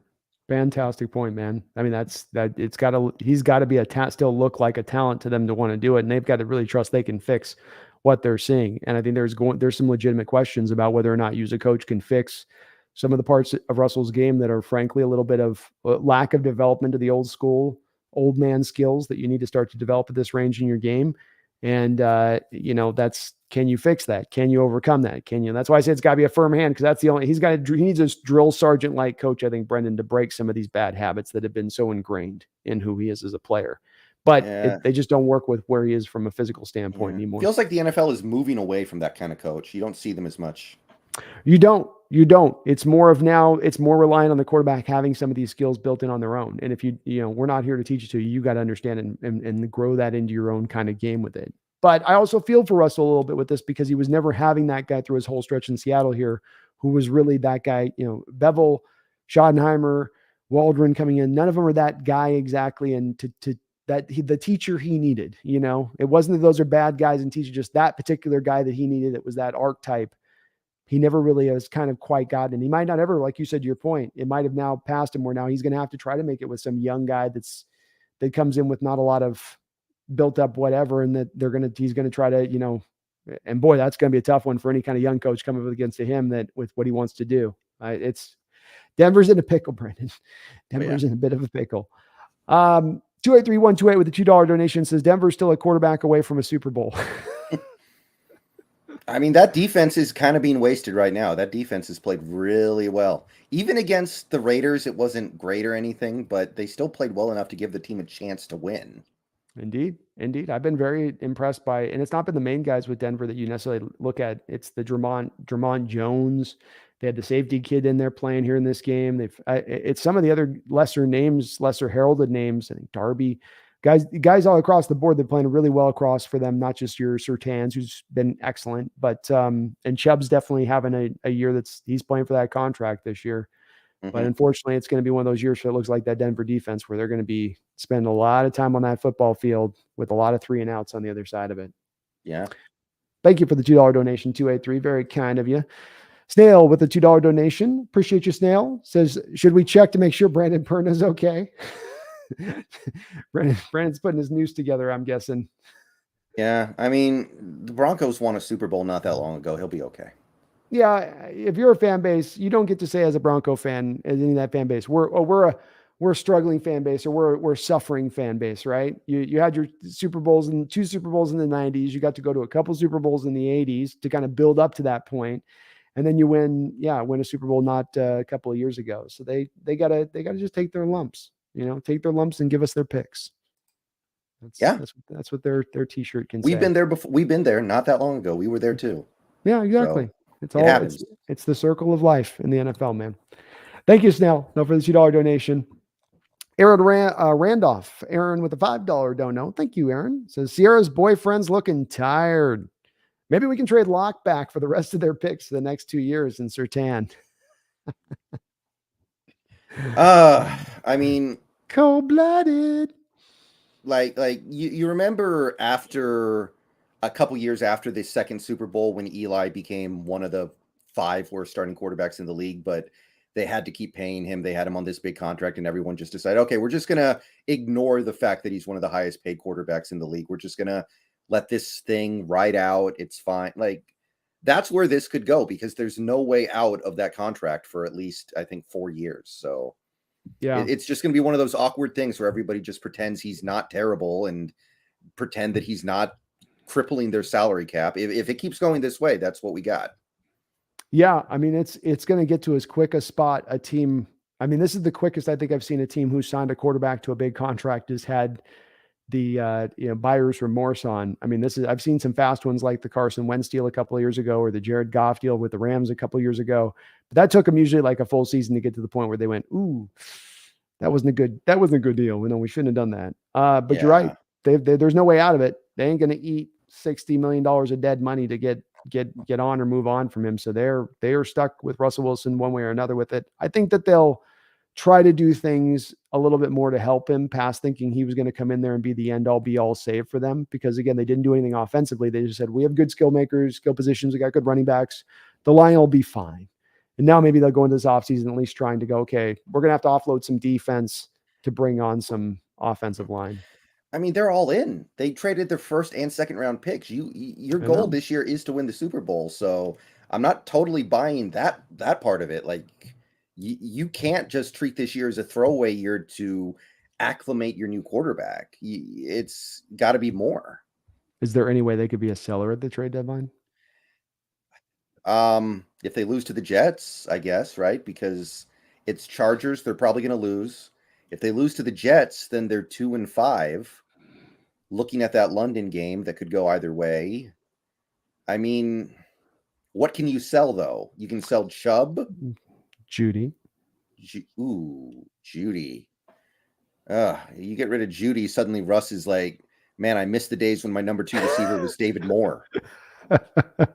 Hey, you can go to Russ and you say, Russ, you cost us a whole lot right now that we're going to have to make up because you ain't returning what we want you to return on this. So you can pipe down, go to the corner. We got to fix this now. Okay.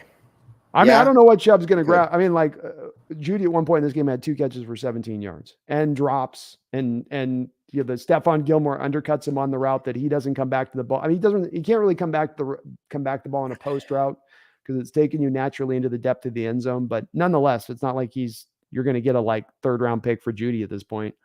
Somebody's going to throw you. I don't know if I agree with that. Amari Cooper was not very good in Oakland, but he went for a 1st rounder.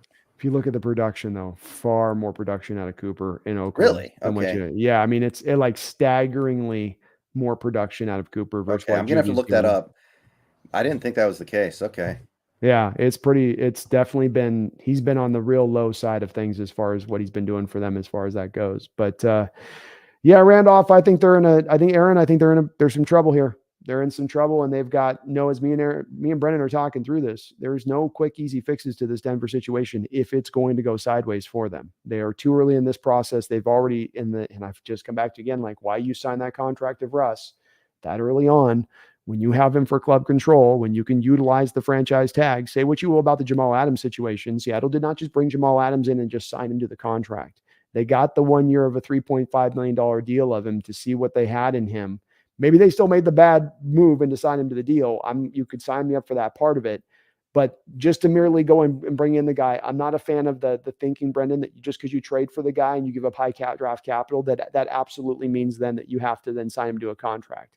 I don't sign up to that. I don't. So I think you have club control at that point. Utilize it strictly, Brendon, because of the assets you give up. Because you put so much into it. You don't want to then put sunk cost and have that be a bad move and then add more on top of the bad move. You want to make first the assessment of it. Mm-hmm. Or am I off, do you think, on that? Not at all. I don't. That extension still doesn't really make any sense to me from Denver's perspective. I don't know why you would lock yourself into this when you don't. I don't believe you had to. I don't think Wilson rolled in there this offseason and was like, if you don't extend me, I'm going to sit out the season. I think he said $60 million next year is going to be the cost. Well, with the way he's playing, it would have been like $6 million. So that's where they. But then we get back to your initial point on this. What wasn't guiding Denver was their assessment of Russell Wilson and falling so much in love with his skill set where it is right now. It was because they first got on Aaron Rodgers and then went for that secondhand TV that you talked about, and that's what really arrived there. And then they decide they're going to pay him like they would have given Rodgers the contract. It's like they got into that Rodgers mode of it, like you said, and then they just got stuck on it. But I don't think they were doing it from an assessment standpoint. He said 60 and their knees probably buckled a little bit. because they're like, well, we're going to have to pay him at that point too then. And then if we don't, then we're out the picks. And what if he demands a trade and which I'm sure Mark Rogers was playing some hardball with some of that in how he was talking to them too. Oh, latest shot fired on Twitter. Oh, here we go. Flynn. Matt Flynn tweeted 20 minutes ago, I could have done that. Matt Flynn's kind of a sniper on Twitter. He comes in every once in a while with a nice little nugget where he'll shoot his shot. I got one more from Broncos beat reporter. Okay. Just now. Just left the Broncos locker room. It's been about 40 minutes since the game ended. Russell Wilson was still sitting in his locker in full pads, deep in quiet conversation with Nathaniel Hackett. So they're trying to get on the same page. Are we like doing the Hail Mary Mother of Grace for Nathaniel Hackett going out on the boat, saying, before he gets I just have an image of like I have an image of Russ in his full jersey and still pads, even the thigh pads, like still with his cleats on, running up the Broncos facility up to John Elway, kicking open the door and screaming at him, "You'll get him out of here today." Remember that cat meme with the woman where she's screaming like this at the cat on the other side of it? That little like that's what I picture in John Elway is the cat just sitting there, and he's already like 6 sheets to the wind because he's like, I don't like this guy in the first place. And Russ like, no, man. I'm like, all right, might get happy. Yeah. So, it's tough. It's going to be tough. Russ is going to have more this week than I think he's ever had in his career, because even at the most highest of high points of his criticism here from those few that would criticize, never was it that it was in conjunction of a whole fan base. There were still a lot of people there that were saying, got your back. He's fine. It's the offensive line. It's Carroll's old scheme. It's this, it's that, it's this, it's that, it's this, it's that. He's not going to get that. He's not. There's that thing of when you always want to stay with your first original team, Brendon, because when you leave, it's never as nice. They're never as much patient with you. You don't have that built-in, I've got you a Super Bowl here. It's more of a, hey, what have you done for me lately kind of thing, right? I mean, he hasn't done anything for Denver. Yeah, he's done nothing for them. So, yeah, it's true.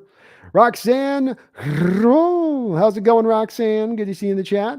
She with a $20 donation said Richard Sherman's reaction and comment after the game was priceless. Russell RS, Richard Sherman, I'm triggered. What are you doing? 4th and 1. All you do is run the ball. Run the damn ball. Yeah, that we know with those guys, Brendon, as KJ talked about, when he's gone really a lot more deep into a lot of the other players have ever gone into that Super Bowl decision, that play. We're not going to talk about a lot because it still haunts me in a lot of realms, but that play still looms large in those guys' minds. Even though I don't think it was Russ calling the play or anything like that, or Russ audibled into it or anything. I've heard that theory brought up this offseason that Russ audibled into that throw in the Super Bowl, but which I don't buy at all. Yeah, that doesn't sound right to me. No, I don't think that he would have ever done that. But it's it definitely still looms in their mind. And Brendon, he said, throw the ball on four. I mean, that's again though. I think Roxanne, and I get where Richard's coming from, but that's where again I think this is what happens when you have a coach under fire. Is now he's not operating and making his natural decisions. Now he's starting to react to the blowback he's receiving, and he knows the seat underneath him's hot, and then that puts him in a position of making really bad decisions. Yeah. I mean, I'm not sure going for it was a bad decision. I would have preferred a run. I think I would have run the ball. I mean, completing those short yardage situations is not Russ's game, and we know that. So maybe you don't put him in that situation. I kind of agree with Sherman here. I would have run the ball here. In their defense, they don't have their starting running back, I guess, right? Yeah, I guess you're worried on that, and you're thinking with Gordon, your trust isn't there with him in that. So that's probably impacting a little bit. I still think you do got to run there. The thing that would really get me to run there is that you ran your best on that drive than you had all day, and the Colts were showing you signs of being worn out and tired, and that meant that it's almost like they could have good technique and know what you're doing pre-snap, but their body just ain't willing to go as hard as it was earlier in that game. They're just gassed. And that they were showing those signs because those holes weren't there earlier in the game. And so maybe that would have been, I just don't like your point again, though, on this, the original point that you brought up. Colts aren't going to score a touchdown on you. They're not going to go up the football field there and get you 7 points. They're not on your defense today. So get the 6, walk out of it with the win, lick your wounds, and move on to, the next week. Did Hackett have Wilson in fantasy and he needed a touchdown? That's the question we're going to be asking. In one of his leagues. He's got 7 leagues, and one of them, yes, that was the case. He was down by a couple of points. He needed to bring it. Roxanne, thank you for the big fat $20 donation, though. I really do appreciate it. Very kind of you. Tony with a $2 donation says, remember pre-Sierra Russell? That man was special. I mean, I'm never one to blame. I'm not trying to ever blame a woman or a wife or anything else. I've heard, you're not alone though, Tony. I've heard this theory brought up. Do you give it much credence, Brendon? I guess we have to. I mean, I'm not asking him to practice celibacy. In fact, at first I thought it was cool. Hey, Wilson, you're doing good. You're moving up in the world. You're doing big things. Like that's cool. But he did feel a little bit different after that happened. And at the very least, she's a relatively easy target for us to point to as the moment when things started to go a little bit bad here. Yeah. I mean, I think she also came along in conjunction at a time where, here comes I need to increase my brand. Well, what about my post-football life? Maybe I'll be president at some point. Like, I think there also starts to become that thing where you're so focused on these sites so far down the road of what you want to accomplish, and that you're building towards that in the now, and you get lost versus what's really going on in the now that you need to be concentrating on. And that's why I've knocked him at times for like the old man skills that he hasn't developed within his game, which are completely within his control. And is actually, for those people that are still Russell supporters, should give you some encouragement in the respect of, if he gets better pre-snap, he gets better against the blitz, he embraces the short and intermediate game consistently. I know he won't ever be able to see it all the time, but having a better offensive line will help him in that respect. If he takes more control at the line of scrimmage, these type of things can throw with more anticipation at times. You put these things together, they're all controllable. Those aren't skill-based, right, Brendon? Those aren't a matter of his physical ability. That's just a matter of want, will, and can do. And if he decides he can do that, he will be able to do it. But the problem is, I think he hit a spot where he said, I'm good enough how I am, exactly how I am. I'm perfect in the realm of how I play right now. I can get it done. Now it's up to, and it's like, not as you start to lose some of those legs, Brendon. Yeah. Not as you start to. I mean, not everybody wants to get a 4.0 GPA. Some people get the 3.2 and they want to have fun in college, and they're good with that. That's true. Great point, man. That's a great point, especially when you're living the, more of a high life kind of approach where it's like, every day is kind of a dream, so to speak, in certain respects of things. But yeah, I don't know. I don't know on that one. We'll find out someday when the book's written, I guess, in regards to that, Tony. But thank you for the $2 donation. Nick Craig, thank you for the $5 dono. You're awesome as well. If Geno continues this path, you have got to get 2 defensive studs, right? Can you waste the capital and miss on a quarterback? Well, let's deal with the last part of that first, Brendon. So address that last part first. Last part first. Why are we assuming we're going to miss on a quarterback here? This seems very self-defeating attitude to me. If you hit on the quarterback, you get a good quarterback for very cheap. So I don't buy this idea that we have to be scared of the worst case scenario when you can draft players on defense and miss too. I mean, we drafted LJ Collier, didn't we?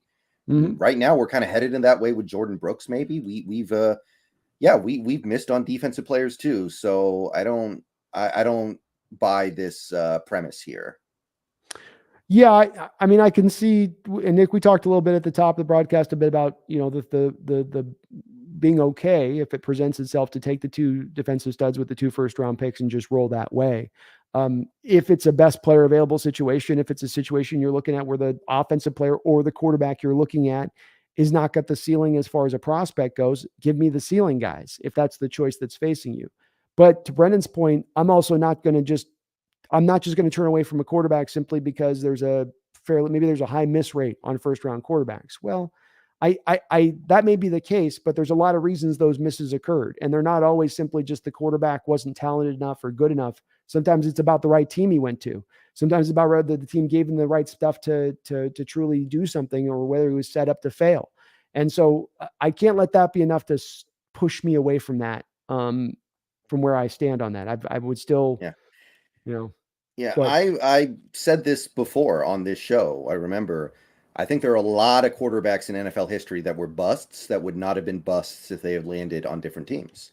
I threw out the example of Matt Leinart. I think Matt Leinart could have been a good NFL quarterback if he landed in the right situation, and he didn't. Mm-hmm.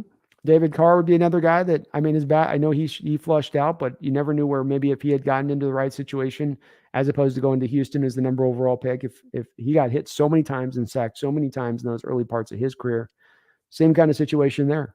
It certainly makes it different where you go. So I'm not opposed to it, Nick, but it's got to be, two true, like you said, studs is the way it's got to be. These got to be difference maker type defensive players for me to commit to doing the 2 first rounders. And again, neither me nor Brendon are necessarily in the place of saying it's got to be a first round quarterback either. We're potentially open to the second, third round possibility. Depends on who it is. Depends on who we're talking about. But this is going to be a draft in the first 3 rounds with quarterbacks all the way through. Is that a fair way to put that, Brendon? Yeah, I would say so. You could double dip at quarterback too, by the way. There is that. You could go 2 defensive players, Nick, at the top, and then go 2 quarterbacks second, third round, and then say let the best man win, because you are going to need, theoretically, you have 2 quarterbacks that are both going to be free agents after this year. That'd be a way to keep it cheap. And yeah, and that's the point I was going to make about the first part of this comment, which is Geno is a free agent. There's no guarantee you have him next year, even if you want to keep him. Oh yeah, I sorry, Nick. I was getting more concentrated on the back end of that question than the front end. Yeah, Geno, it's going to come down to cost on that, Nick. What are we paying for Geno? What is he going to want? Even if Geno continues down this path, I don't know if I want to pay 25, 20, 25, $30 million, God forbid. As the price is going to continue to go up for quarterbacks, which is going to push everybody up in the quarterback position if they're going to get a decent contract. And by decent contract, I mean something better beyond a backup quarterback type pay. So yeah. I'm a little worried on the Geno cost, because I'm 25 million. That's the thing the team's trying to avoid here by what we're seeing from things, in that they don't want to get back into the boat of paying a quarterback even somewhat big money. They look at that as a hard way to then deal with building the rest of their roster up. Yeah, I'm not interested in paying Geno anything. I think the number you threw out last time was 15. 15.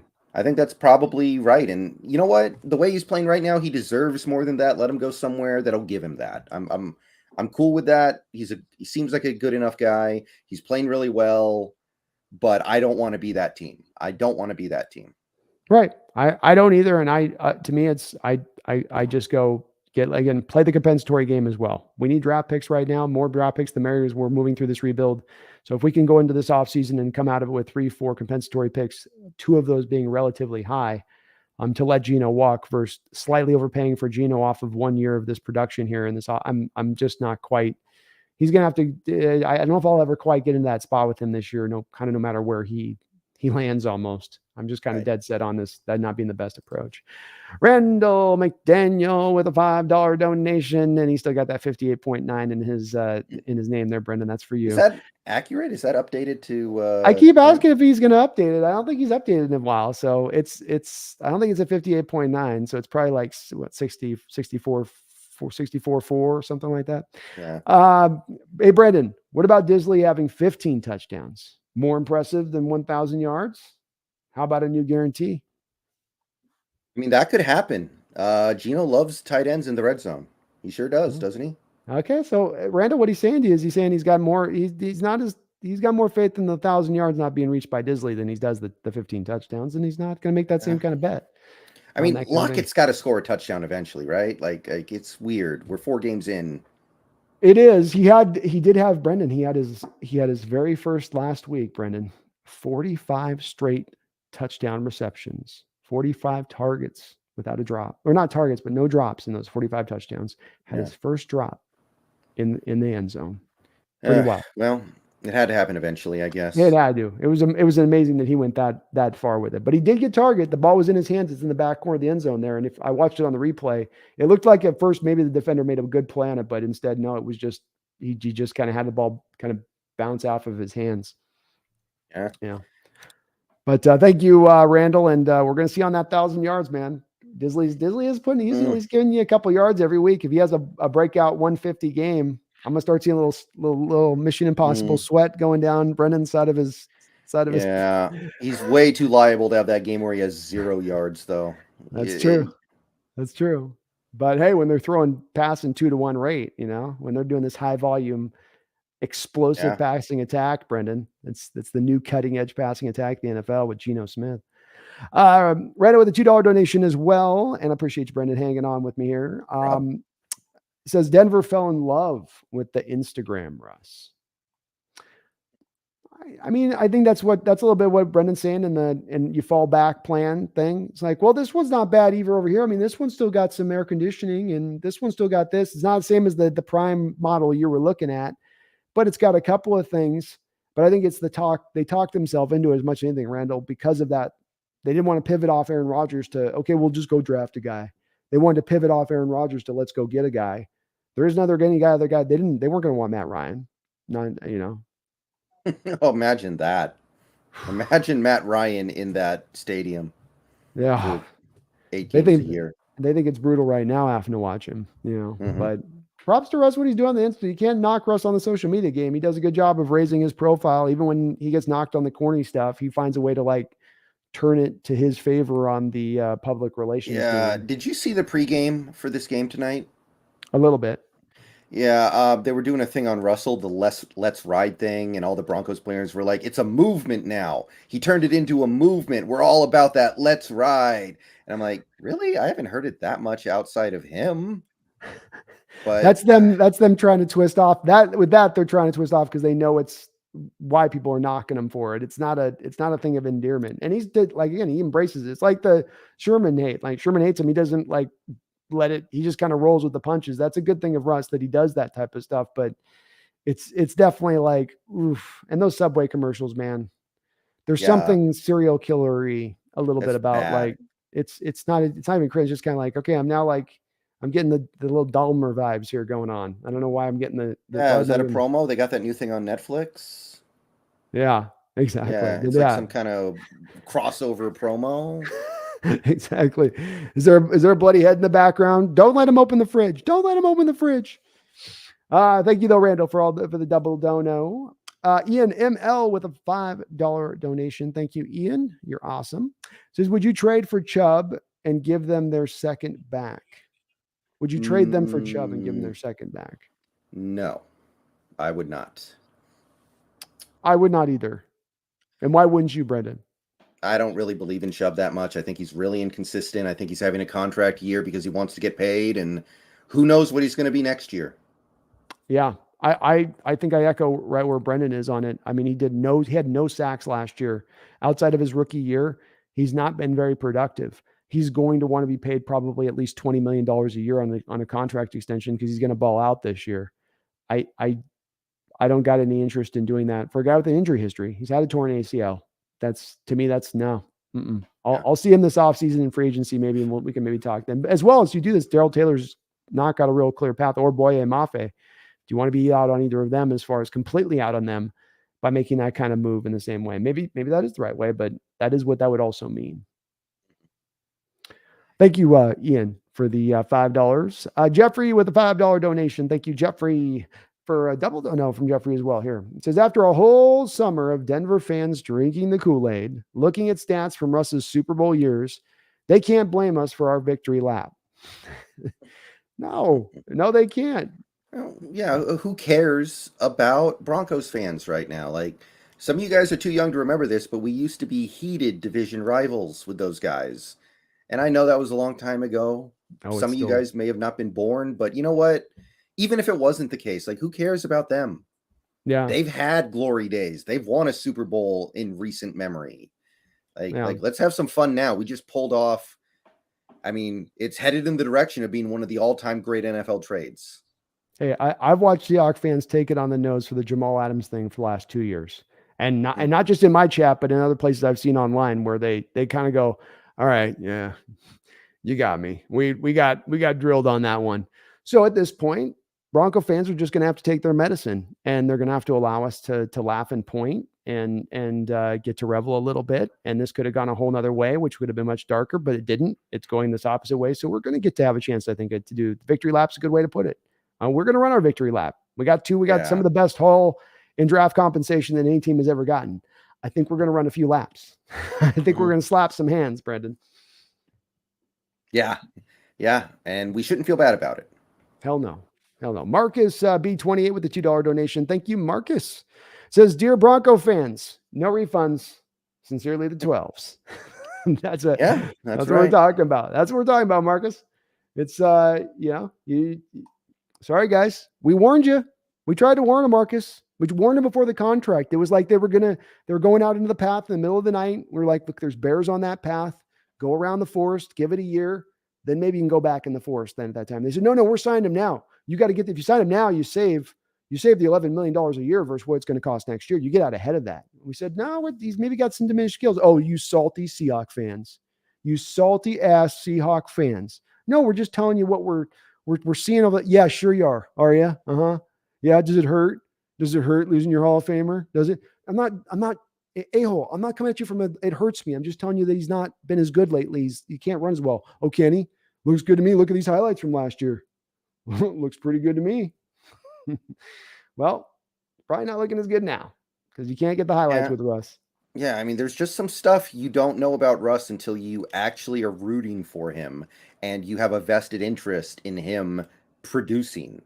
Yeah. It doesn't show up in the box score. I always say, people keep posting Wilson's box score stats, and I'm like, guys, this isn't the 1980s anymore. We have better stats now. Mm-hmm. There's a reason, like in baseball, we don't use batting average anymore because this isn't the 1980s. We use OBS, OBP, WRC. We've learned that there are other better stats, like in football, we have EPA. We have completion percentage above expected. We have how many points is, not even a complex stat. How many points is your team scoring? Who cares if your box score stats are good if your team's only scoring 15 points a game? Well said. So I always say we have better stats now. Use them. Yes, and it's with Russ. It's that boom part that he gives you to the game too. And he's not giving the Broncos really the boom he usually gives you. That's the downs that he's giving you through these games.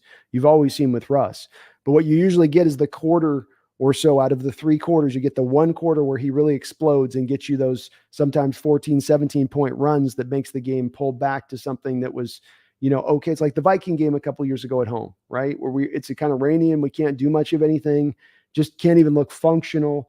Then you get later on in that game, Brendon, and suddenly the offense has like 3 straight drives to close things out, to bring themselves back, including the game winner where he throws it to DK in the back of the end zone. And you go, that's Russ, where just when it turns on, it's ignition switch time and he's going full bore. There's no quarterback as good as him in those moments, but there's slices of moments and they become more slice-like the more years we go on, it seems like. Yeah. Daryl Morey has a quote, someone invented the box score and that person should be shot. Well said on his part, because it can get people to definitely lose themselves in the forest despite the trees. Fat Daddy Stacks with a $12 donation. And thank you to everybody in the channel today for being so kind. You guys are, I can't even keep up on the donos here, Brendon. We're going to be keeping your adult 12 tonight. So just drop in, buddy. Fat Daddy with the $12 donation says, I'm sure Russell Wilson didn't imagine that his legacy would be the worst quarterback trade in NFL history. Time pending still. I'm surprised he is playing this bad, even seeing his decline myself over the last 2 years. Wow. It's I got to jump in front of this here real quick. The worst QB trade of all time is still Carson Palmer for 2 first-round picks, and then you kept him for 8 games. That's worse. That would be worse. That would definitely be worse, though. Yes, that would still be worse, though. We have a little more time on this to see how bad this goes off the rails, Brendon, as well. Yeah. Because you did give up 2 second-round picks as well as the 2 first-round picks in this trade. So you got technically more than Carson Palmer gave up. And especially if those first-round picks end up being, one of those was a top 10 pick this year. One of them's a top 5 pick. In addition to that, it may be in contention. I've long lamented with Russell on this. If I was advising Russell, I would have said this to him, Brendon, tell me if I'm crazy on this. Russell, you're worried about your brand. That's great. You're worried about your post-football life. That's great. You cannot allow yourself to get so concentrated on that you're not living a little bit more into what's going on in the moment now and what's important in the moment right now, not 5 years, 10 years, your long-term plan right now. And looking now with a clear, sober eye, not painting yourself as being brilliant and your stuff doesn't stink, but truly being even harsh on yourself to a degree to get the most out of yourself in that moment. And I think it's a little bit of losing the thread, Brendon, where the more you try to cultivate that image, the more you try to show people the thing you want to show them, the less that gets across. And instead it's the thing that you've really, because you put your time and effort in the wrong thing. I don't know. I probably didn't explain that very clearly, but sort of how I I think the see it. general point there is good. There's just, and at this point, does he have any reason to even feel great motivation to do those things? He's got a $250 million contract. He's got a ring. He's got all these NFL records. He's got a Hall of Fame resume. Yeah. So, maybe he's good. I think there was a point when Shaquille O'Neal just decided, I'm good. I could be a 10-time champion. I could win the MVP for 8 straight seasons, Good but point. I'm not going to do that. Yeah. So who knows? I mean, he's got a lot of things going on in his life that are not football that are pretty sweet. So I would get it. Yeah, I'd get it as well. I mean, it's, well, you put it better than I did on that one. Thank you, Fat Daddy, for the $12 donation. I always love the 12 and the $12 donation. That's awesome. Snail with a $2 donation says they don't trade up top 5 quarterback. No Super Bowl wins since 2012. No, I don't. I think both. I always say that. I always speak for you, Brendon, without asking you on this. But I'm in the position, Brendon, of I don't want to trade up. I don't want to package picks up for any player. I don't believe in that approach in a first round. Not just for the track record of it, but just for the value of it and what you're giving up.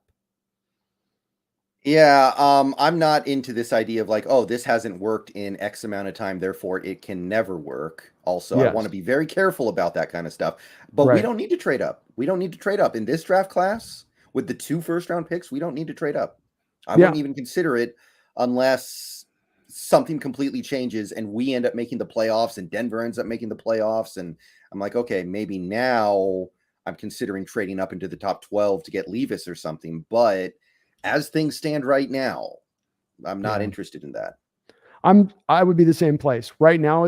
It is different from a place. The team that comes to mind that's made a trade like this that I liked when they made it, that I wouldn't mind at that point in doing that, is the trade for the Falcons to go get Julio Jones at the time that they did, when they had Roddy White, young Matt Ryan, a team that was fairly complete, but adding that one extra upper level playmaker on the outside to pair with Roddy White, where he was at in his career at that time. Then they brought in Gonzalez on top of it. So they really put together a nice little crew there for Ryan when he was a younger player.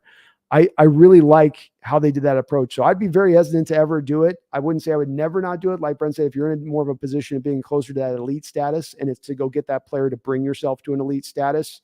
Hell, Colts tonight, DeForest Buckner made that type of trade where, they move up for, they're essentially giving up a top 12, but that was more for a known player. I guess that's not exactly apples for apples. Nonetheless, I wouldn't be opposed to it, Snail, but you're not in the place of being able to do it. And I'd be against doing it unless it's really for we'd have to be in a different state. We have to be more competitive. We'd have to be in a way better, closer spot to be an elite than I think we're quite at right now. Nolan R. Vance with a $5 donation. Thank you, Nolan. Says, just popped over to a Bronco stream. Yikes. Hackett is getting 60% of the blame and Russ 40%. That's about right. That play call sequence there when they were down near the end zone on their end where they started throwing the ball over the place. 4th down throw, testing Gilmore. That was all just weird and wonky. They were asking for Chad Powers, Eli Manning. It's getting dark when they're calling for Eli, man. Yeah. I mean, look, it's trivial if you're deciding between Hackett or Wilson when you're deciding who to hold accountable for this season, right? Like, one guy's the coach, one guy's a player that you're stuck with for at least 4 years. The coach is clearly not good. I don't know how obvious he has to make it. He is not good at his job. And it's going to be an easy decision to make this offseason if he makes it that far. Yeah. I mean, I think it's definitely, that's almost going to start to become a long bet that even makes it through the year at this point. But it's one of those things where both things can be true at the same time. Hackett is obviously way over his skis as a head coach, but none of us really know how much of this gets parsed down to Russ. Is Russ doing what he's supposed to be doing in the offense? Is he making his reads right? Is he completely on point? And most of this is not him, aside from a couple of throws here and there, which are, wild a little bit. Maybe it could be, we don't know on that for sure. And how where that blame, they only behind the scenes do they know where this really sits. I would tend to believe though 60-40 is a pretty good probably split for how they're looking at it with that. Thank you, Nolan, though, for the donation. Chase Stern with a $5 donation says, I love Russ, but it looks like we got rid of him at exactly the right time. And Russ demanded a new contract at exactly the right time. Yeah, he's got to be feeling pretty good. Yeah, I mean, both seem to be true, Chase. We got out of this at the perfect time to get the maximum value for him that we could possibly get. You're not going to get any more than you're going to get for Russ when you got it when you did. And Russ, we were wondering why they're pushing for that contract. Maybe Russ knew a little bit of, I don't know if I'm gonna tell him, I want the 60. But remember too, last thing that pushed Russ out of Seattle was the fact that his people reportedly asked Seattle for it was going to cost $60 million the year after. That was going to be the asking price. And that was the final thing that closed the castle gates, Brendon, on him being in Seattle and forcing that trade. Yeah, and right now he doesn't look like he's worth 6. So I'm not unhappy about the way things played out right now. No, Chase, we could not be asking, I think, for a better return on this. The team looks relatively decent, at least enough bright spots to be encouraged about the future. You've got where they keep those kings, keep all the gold and all the chests in the room. You've got that in draft capital in the upcoming draft, along with a lot of cap space as you cleared all your dead money off this year. As we go into the future, things are looking pretty good for us as it stands right now in that way. But thank you for the donation, man. I appreciate it. Jose Garcia with the $2 donation says, I can't believe the Broncos have another Monday night game. Well, is that going to be a flex game? Maybe I'm not against it. I don't have a problem with it. I wouldn't mind watching it. As long as it ends like that, I'll watch that miserable game. If it ends like that, it's worth it. I've never watched a more wonderfully miserable game, Brendon. Have you? Have you ever had a more wonderfully, like, that was just so awful, awful football experience to watch? But I came away completely satisfied, like I ate a full meal in Thanksgiving, and I'm like popping the button on the top of the trousers and like, but why did it fulfill me so well though? Why do I feel so good at it? Yeah. Thank you, Jose. I appreciate it. And yeah, they're going to get another one. I'm like Brendon though. I want to watch one. I want to watch more of this. I want to see. I'm here for every one of these kind of games. I mean, I don't want it to be like the Niners game where it's terrible and then they find some BS way to win at the end. Like save. Not that, but this. Okay. This is wonderful. Watching a little bit more meltdown-y stuff. We're here for the meltdowns. We're all good for that. And again, that drop, just in my mind, Brendon, I'm watching our little, like a draft board of where the teams are positioned, and we're going chink, just a little bit higher with Denver's pick, tink, tink, tink, right up into the top. What if we got the number 1 overall pick? What if they went that bad? You got the number 1. If they lose this game, they can lose to anybody. So that's what I'm saying. The schedule gets really hard for them, really hard. And you don't have to be a 0-1 win team to get to that number 1 overall pick. Sometimes it can be a 2-3 win team that does get the number 1. Paul Third with the $2 donation. Thank you, Paul. And Brendon, thank you so much again for hanging on. I know we just passed 2 hours here. It says just more vindication for the Wilson realists. They are having their fun right now. I see Matty F. Brown on Twitter. He's having a lot of fun right now. Matty's probably setting Twitter on fire right now. I've been seeing the last few days. He's been throwing that subtle shade, like you said, he's setting up the stage. Like, he better go off tonight. Single high safety.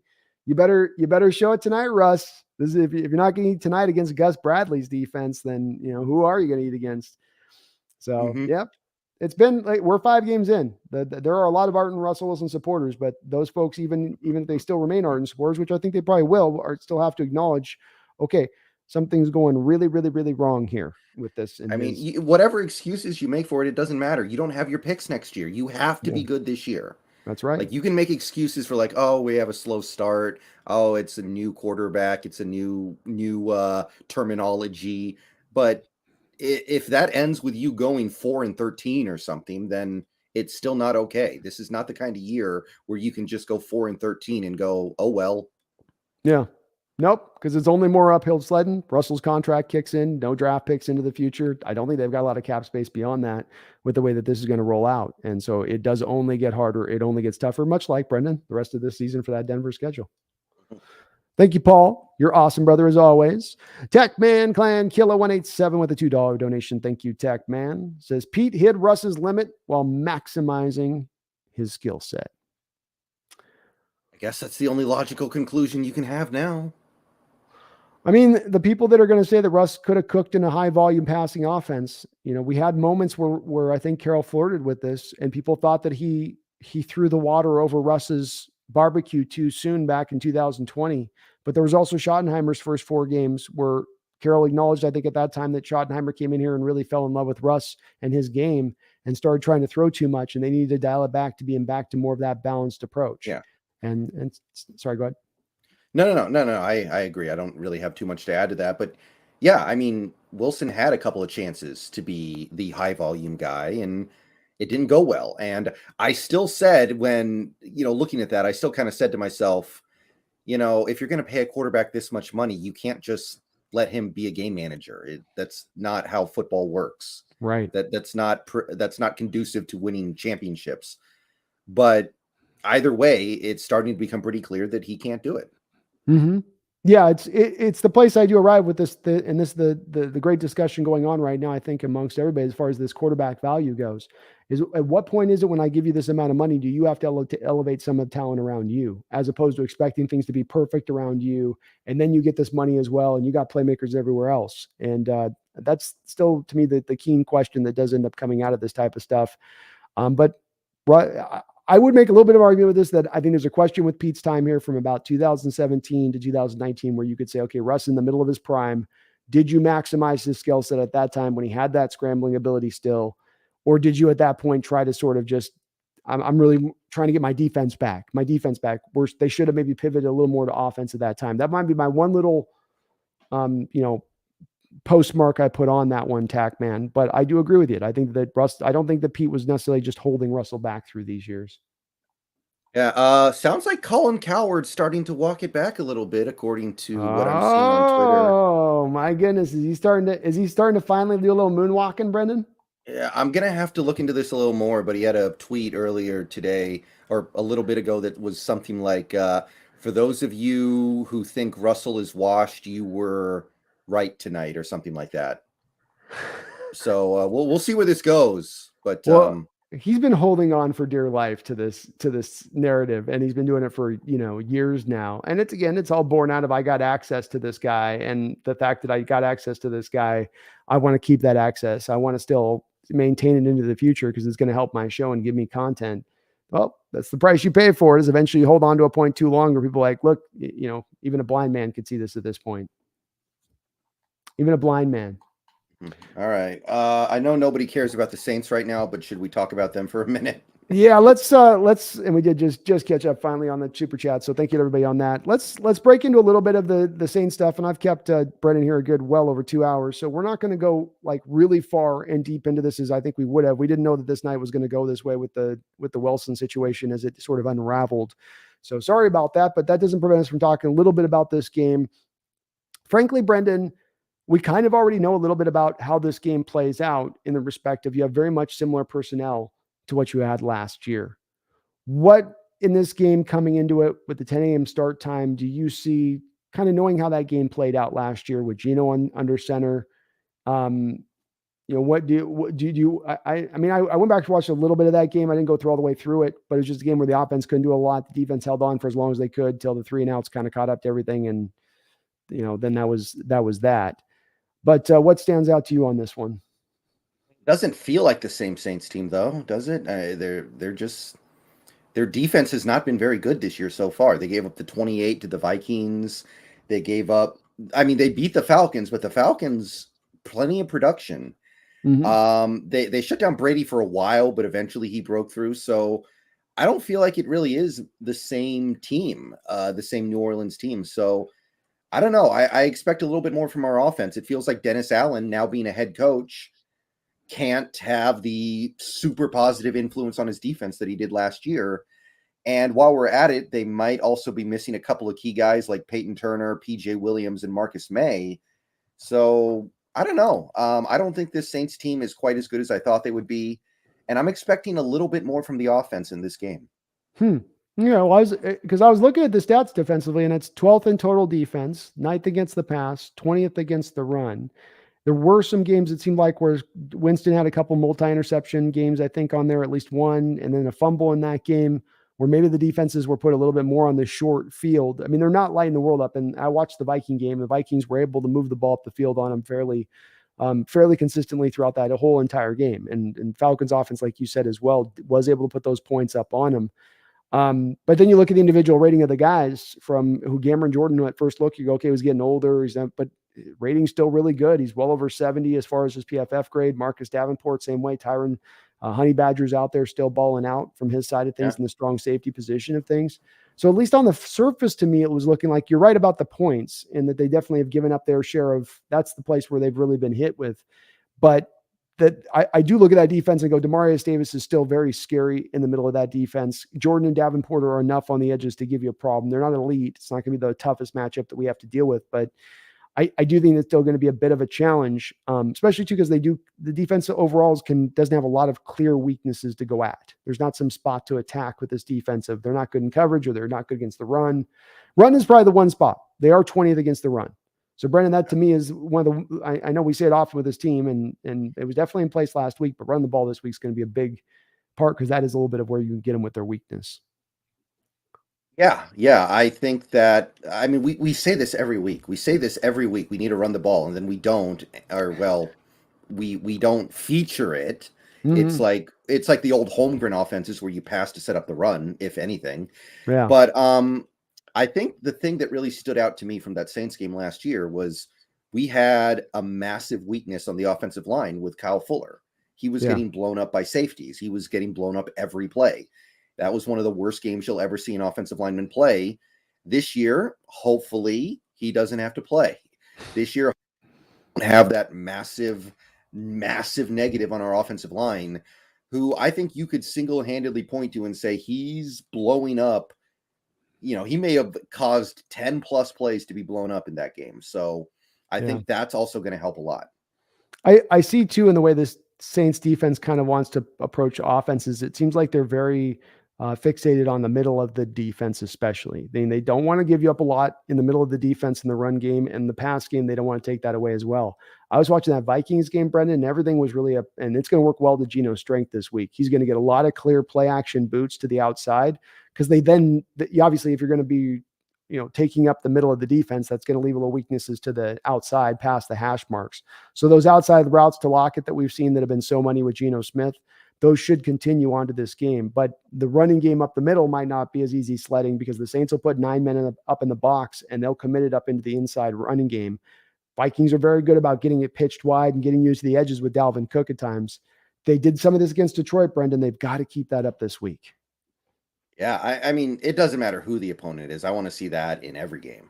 Yeah, I do too. Really? I do too. But I mean, especially this week where there's not a weakness at defensive tackle and the Saints to go at them necessarily, but where you go get to the edges here with this, take it down from that side, you're going to have some good, easy yardage there, I think, because they do get you can just see the way they're stacking the box and their safety will come all the way down right next to the linebacker and get really deep into it. So that's the place to really, I think, attack with them. They still have some good players defensively speaking. Offensively, Brendon, we're getting the red rifle in this particular. Looks like it, yeah. The red rifle, and I'm going to read you a stat line of one Mr. Andy Dalton from a couple of years ago because he took on your Seahawks team at home, opening week of the year. Who was the wide receiver from UW that he had at that time, went off for 200 yards? Oh, that was John Ross. John Ross is his number one target. Andy Dalton that day went 35 of 51 for 418 yards, 2 touchdowns, 106 quarterback rating, 56 QBR, 8.2 yard per average carry. I'm worried in this game, Brendon, from the standpoint of Dalton, because he's a Colt McCoy type. Is he not? Yeah, that was the year we kept playing 3 linebackers against 3 receivers, right? Yes. That was the year when Correct. I think Winston killed us that year. I remember that.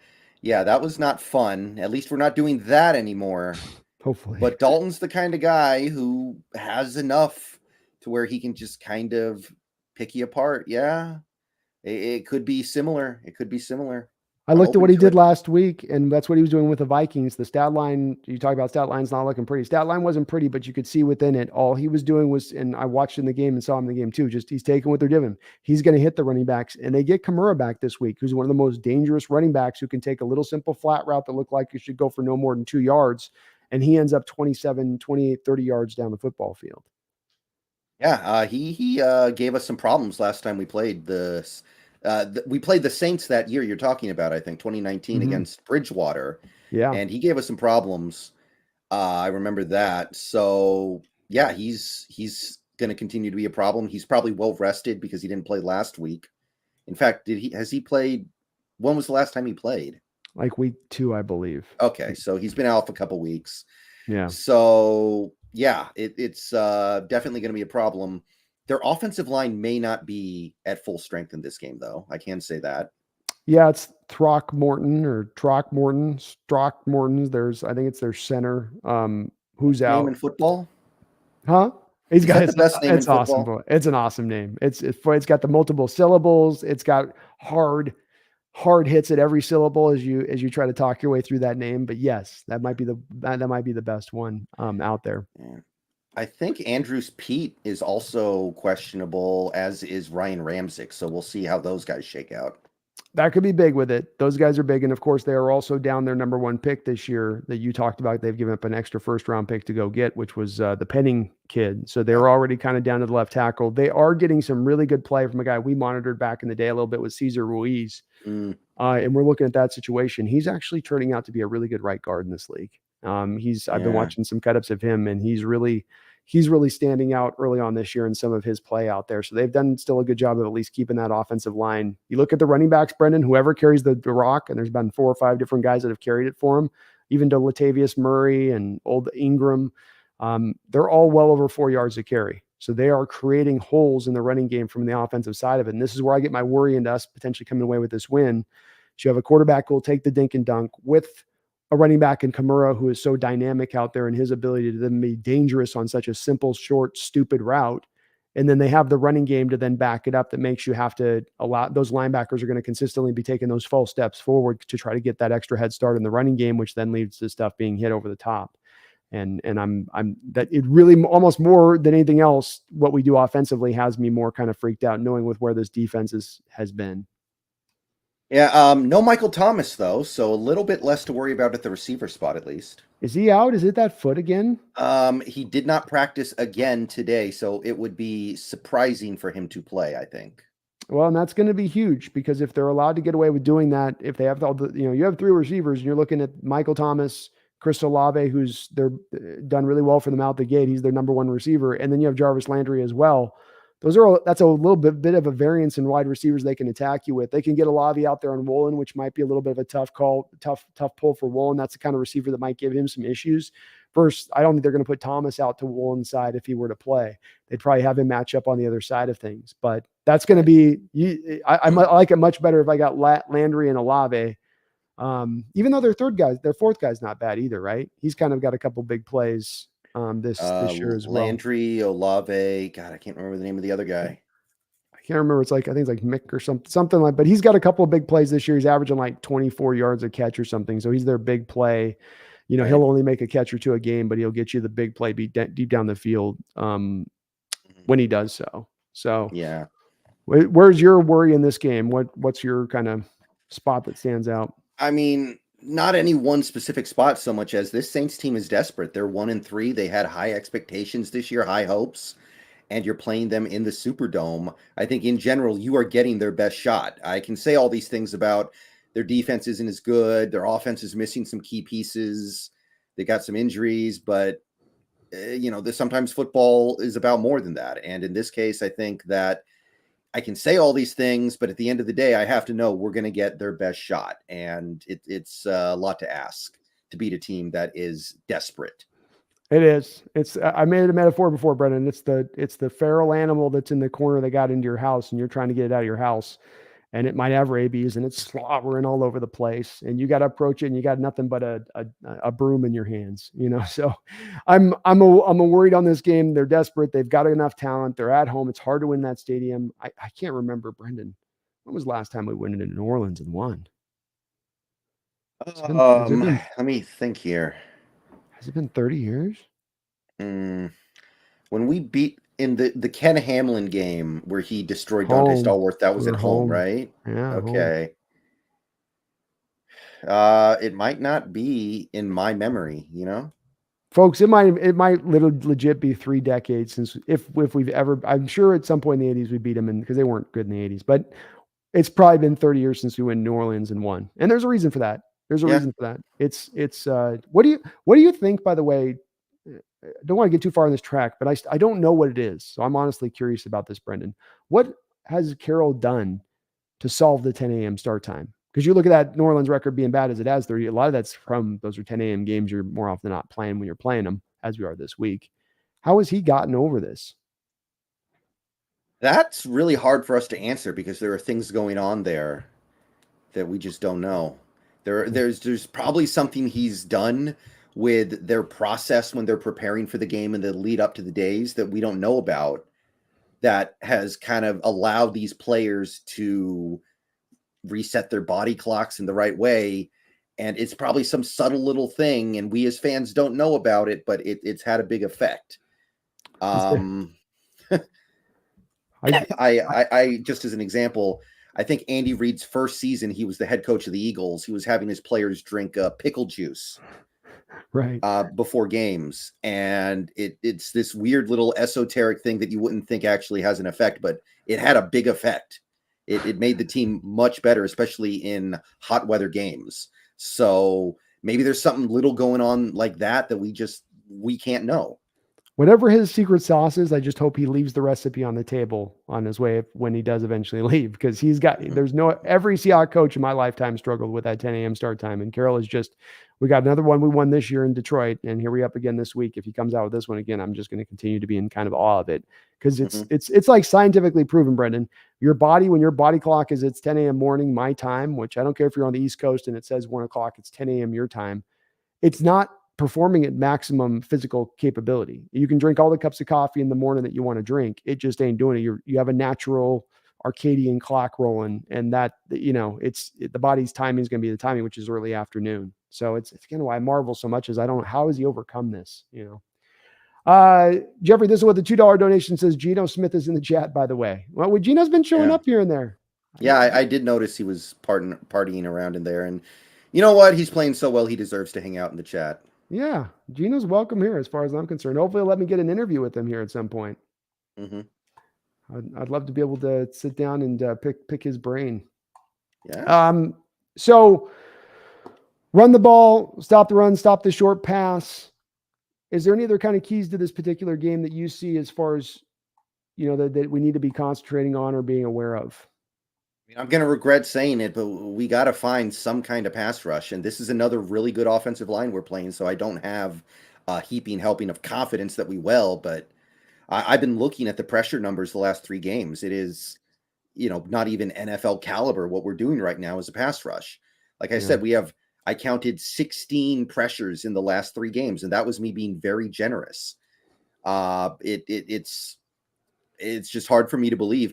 And the thing is, our cornerbacks are somehow fighting through it and playing respectably well, despite having no help from this pass rush. But the linebackers getting destroyed the way they are, I know those guys can't cover, but you got to believe some pass rush would really help them. So you have a game here where you have a quarterback that's going to be a little bit of a check down artist naturally, but you struggle to generate pass rush, as you just talked about. The then logical, feasible point that I would make forward to you is say, okay, then the recipe here is then to draw a pass rush. But then one of the biggest ways that you beat the pass rush is with the hot route running back in the flat. So do you dial the pressure up? Do you just hope with the rotation that it gets a little bit better? Because see where I'm kind of at when I agree with you. I think the pass rush is that bad, but what's that when you're dealing with this kind of quarterback? What's that? I'm not. Yeah, you're right. We can't really blitz. It's just the guys have to play better. Yeah, Quentin Jefferson has to play better. Poona Ford has to play better. Darrell Taylor has to play better. Nwosu, I mean, he doesn't need to play better because he's still playing fine as is. Yeah. But I would say that you just need your guys to do something. It can't be a blitz. The blitz, that sounds like something the Saints would eat up. Yeah, no, I just think that that's going to be something that makes it simple for the Red Rifle, and then he's going to be happy to take that check down, knowing he's got Kamara out there who is again. So that if I've got Kamara, I'm already naturally as a cornerback going to be like, yeah, I went for my 3 reads, Kamara. I'd be like, yep, nobody's open, Kamara, because he'll take such a little bit and go a long way with it. In how he was in hell, I think he almost just about elongated Drew Brees' career on his own and his ability to take those check downs with Drew, because Drew realized it really, really, really quick. I think turnovers are big in this game too, Brendon. I think I know you naturally have got to win the turnover battle, but this game is going to be a game where I don't think you have a lot of room for error. I think you brought up some points about the Saints defense and how much points they've given up to the teams they have, and that you can get some points scored here. And this can be a back and forth game, and you want to try to stay in it, but you can't have the bad turnover like you've had at times this year that you got away with it last week, but you can't have the special team snafu. You can't have the bad turnover. You've got to have those things kept clean here because there isn't that room for error. Would you put that as a pretty high priority as well? Yeah. And when we played the Saints 3 years ago in a game I really was expecting to win, that's exactly what you didn't do. We had Al Woods lining up over the center on a field goal that turned a field goal into a touchdown. We had, God, who was it? Tedrick Thompson running onto the field with his jacket on and getting a 15-yard penalty because he was celebrating not wearing, we didn't do any of those things. We hit a deep play to DK Metcalf right before the end of the half, but Carroll forgot to call timeout so we could kick a field goal because he was so shocked we hit the play or something like that. That was a brutal. Yeah, I remember that game. God, that was a brutal game to watch. That was one. Yeah. And overall, I mean, this team, we're getting a lot of penalties called on us so far this year, it feels like, but we're not doing bad in terms of the sloppy stuff. We've made all of our kicks this year, except for the field goal where the snap was bad. And we all knew a bad snap was coming when we got a new long snapper in here. So that's inevitable. The special teams, I think we were consistently winning the special teams battle, and maybe every game we play. Well, not the Lions game. We had a couple special teams miscues there, but I'd say the first 3 games we're probably winning the special teams battle. So we're actually doing a pretty good job at that stuff so far. I'm good with it too. I'm not, and I wouldn't put the turnovers in the same place as the penalties. I'm okay with penalties. You have so many young players across the board, you're going to get a little bit higher of a penalty count. And Carroll's always had a little bit higher penalties with his teams for the most part throughout his time. So I'll be a little more forgiving of that. But I think the turnover, you have a bad interception in this game or a silly fumble on a punt return, you've got to, that's going to be something that could end up costing you the game in itself, because it could come down to wow, that reminds me. What are we going to do about our punt returns, man? We can't put Lockett back there anymore, but we clearly don't. What do we do? What do we do? Help me out here. I put Lockett back there, but I tell Lockett that he's there to just fair catch the ball. I don't care if he sees a mile of space in front of him. Don't take it back. My feeling on this, Brendon, is the punters have gotten so good, and the rule changes have kind of implemented this a little bit, but it's really more the punters have gotten so good at getting distance and getting hang time, so that those guys have so much time to get up the football field. You just don't see as many punt returns in the game anymore as far as big time punt returns. The fact the likelihood of getting a big punt return is so far reduced anyway, and that we've had the cost of not only have we not gotten the plus yards in the return game, we've had 2 multiple fumbles here early on. If we just build around the punt return game for this year, saying we just weren't able to find one this offseason, Eskridge is not, they obviously don't feel comfortable enough with Eskridge, right? He should be the guy to be given the job, but they obviously feel like he's not sure-handed enough, or he'd be the guy out there. They don't want to put Lockett out there. They're putting Lockett out there because of some kind of desperate situation as it regards the punt return game. So that's what I do, Brendon. What do you think? I guess that's the best solution, but man, it's so unfortunate you can't get a guy out there who can even get you 5 extra yards. Like I thought Bo Melton might be that guy, but we don't even have him on the active roster right now. So yeah, I guess your solution is better than any other. It's defeatist. I ain't gonna argue that it's defeatist as hell. But I also look at it like, I don't want Lockett getting injured. He got injured in the Niner game a couple years ago on a punt return that he took back. So we know he can get beat up. He's always got a couple times where even this year, like Lockett, he gets hit. He's not wanting to get hit a lot. So we need him. We need him on the outside. We need him return. We need him much more for what he's doing as a receiver than the 5-yard punt return that he's able to pull off, because he had a little bit of space. So I just say, just roll with that until you can get a better idea. But it certainly seems like Eskridge is not good at it, even though he should be the natural guy to give it to him, Brendon. I mean, it's his skill set, the quick acceleration, the ability with the ball in his hands as a runner and to turn into a runner. It should be exactly up Eskridge's alley. At least they used him on fly sweeps. I'm not going to get greedy with Eskridge. At least they did 2 fly sweeps last week. So we're at least moving this thing in the right direction with Dwayne. Right. Spectre 7 with the $2 donation says, Wilson got crushed tonight. Let's ride. Yes, he did. Yes, he did. That hit he took, Brendon, on the interception return. Yeah. Ooh, that was legitimate. That was legitimate. Again, I'm going to laugh. Brendan, did you see the thing I was telling you about with the doctors around the monitor? Like there's 7 doctors looking at the monitor, and I'm not overstating it. There's like 7 people when they're looking at his concussion. They cut to them on the sideline, and they're like looking at, you can see what they're replaying, and they're replaying Wilson walking through and after he got up after that hit. But it took like literally 7 people around the monitor to make the determination about whether or not he got concussed or not. Yeah, that was I don't know. I don't know what they're looking for. I don't know what they're going to be able to see on the recording that's going to tell them whether or not there's a problem. But his blink fluttered. His blink fluttered. Mm-hmm. Yeah, something like that. I that's why I said, Brendon, I think that's a Goodell middle finger there. That's Goodell going, oh, you guys all want to give me a hard time about Tua Odia? Okay, watch this. Look, we got literally 7 guys. I have 7 doctors on the sideline, all making their assessment and talking. How do you like that? Blame it on me now. It's I could totally see the NFL totally overcorrecting from that standpoint of it, and which makes it kind of funny to me.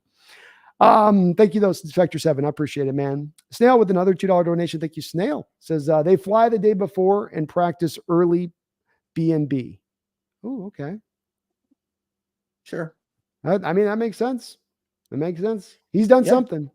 Like I said, and there's a lot of coaches for years, Snail. Holmgren to Chuck Knox. You can find clippings and comments they're making about them just lamenting of how hard it is to overcome the situation, how they just don't have any answers for how to overcome it, which is so strange with that. Marcus B with another donation. Thank you, Marcus. Says September 12th, 2004 at the Superdome, the Seahawks beat the Saints 21-7. That's the Ken Hamlin game. That's the Ken Hamlin game. It has to be. No, Hamlin's. I swear it's clear in my mind as a bell. That was out. That was at home, man. I swear to God it was. You just had to have been playing in 04. It had to have happened in 04 because 05 was the year he got hit over the head with a stop sign or whatever. Hold on. Hold on. It's Ken Hamlin hit on Stallworth. See. Yeah, from 2003 versus the Saints. Was it 03 or 04? Well, they're saying here on Reddit that it's 03, but again, man, I could swear to God. Huh. Okay. That was at home. Man, that's you might be right. I could be remembering this wrong, but I could have swore. Just double checking here on this because this is going to bother the hell out of me if I don't look this up to some degree here. Mm-hmm. Where's the Saints game? What week is it? Men will spend 2 hours looking up some obscure fact on a sports game that happened 20 years ago instead of going to therapy. It will drive me crazy. It's not there on there. 2000. It's 2002. Well, that makes sense. 2003. Sorry, guys. I know this is great podcasting here, but I got to know, Brendon. I got to know because I could have swore this was at home.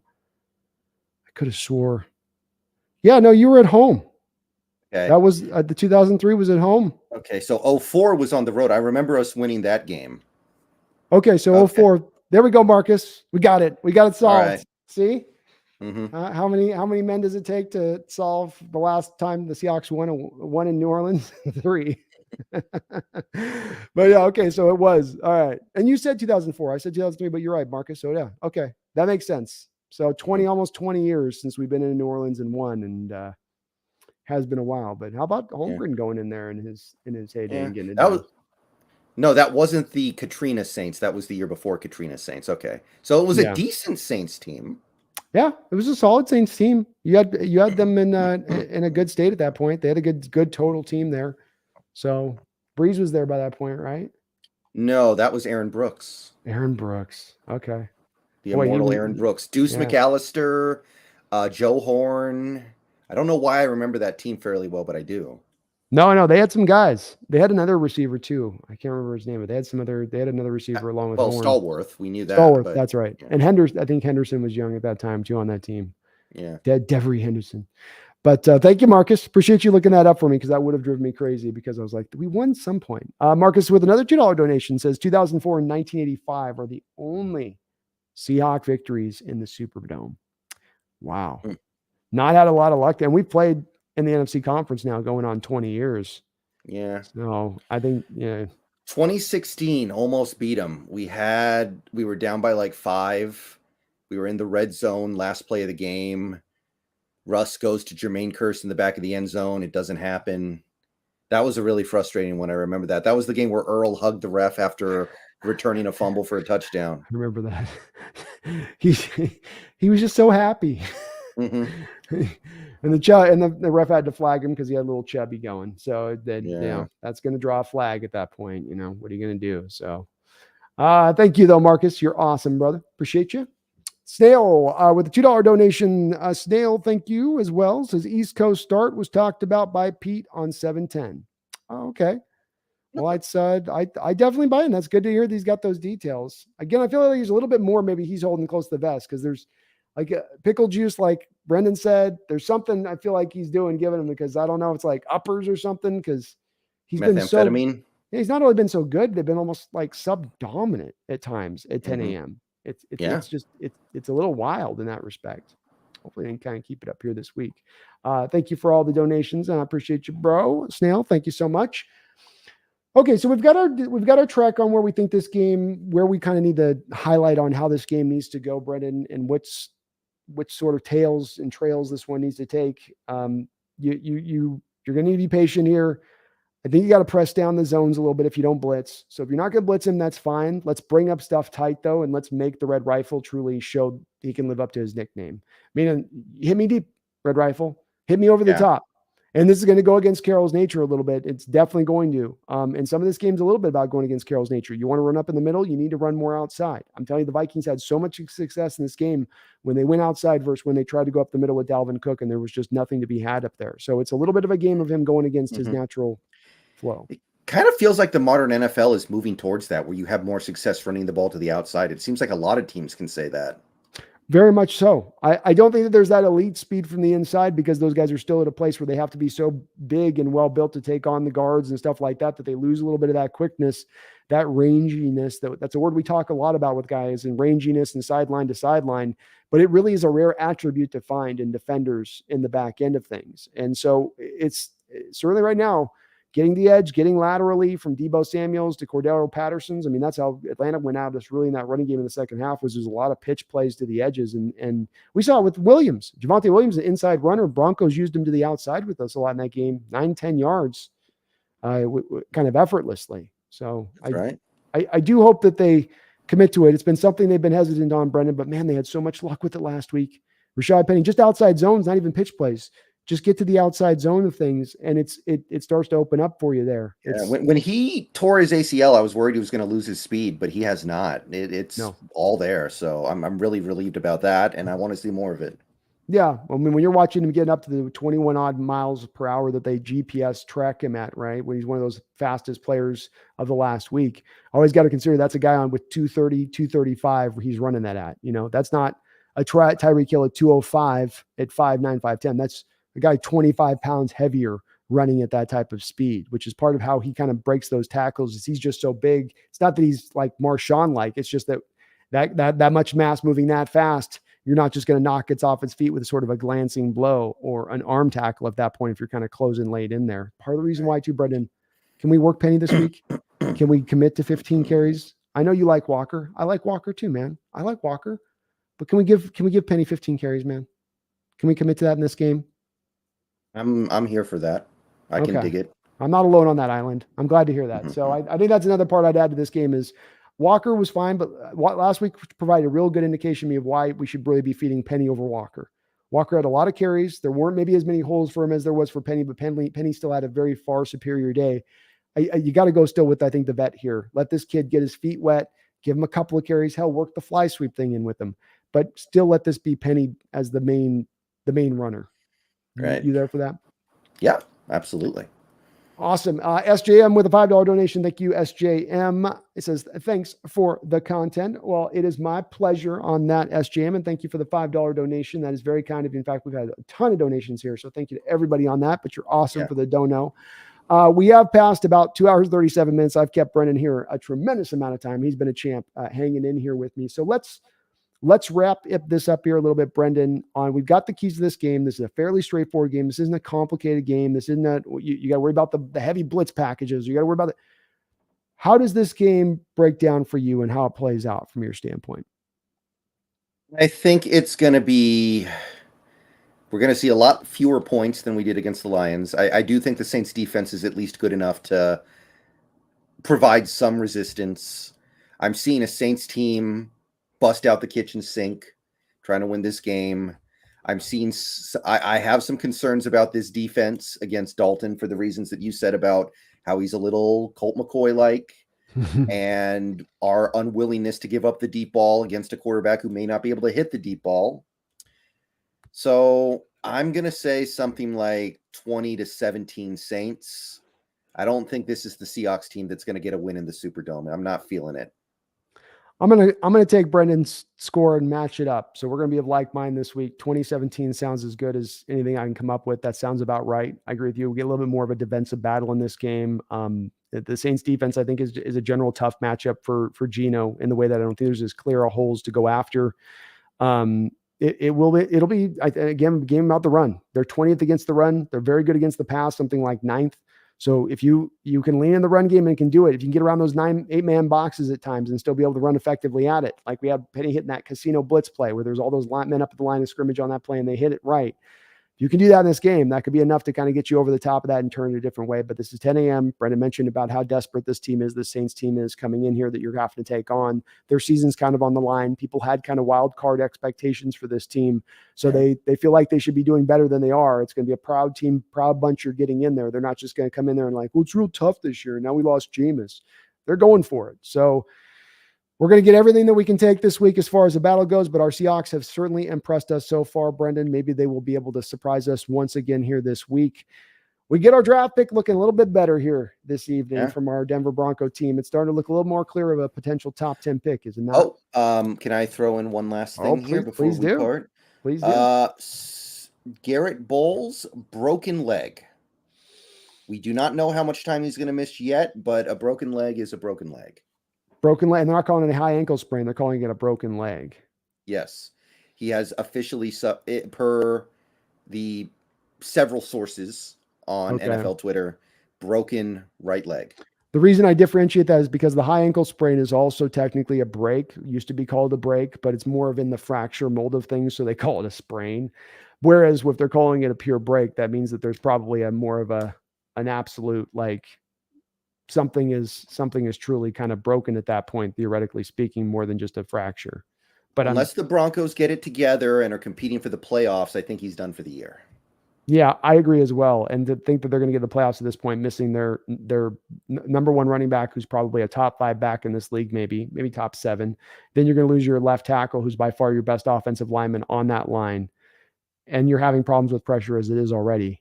This does not bode well for Russell Wilson into the future of this season. It doesn't. They're in a real bind right now with no clear answers and no reinforcements on the way. Yeah, what was the name of that left tackle we had that one year before we traded for Dwayne Brown, who would false start on every play, and like the refs eventually got bored of calling it, so he started to get away with it. I can never remember his name. Maybe it was Odiambo. I know he got a little bit of run that a little bit for there at some time. It was a couple guys that moved in and out, so it might have been a different dude other than that, but he was one of the people in there.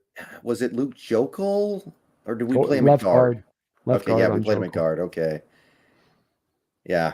I can't remember who it was, but it's going to be like that all over again because you can't go get Jason Peters.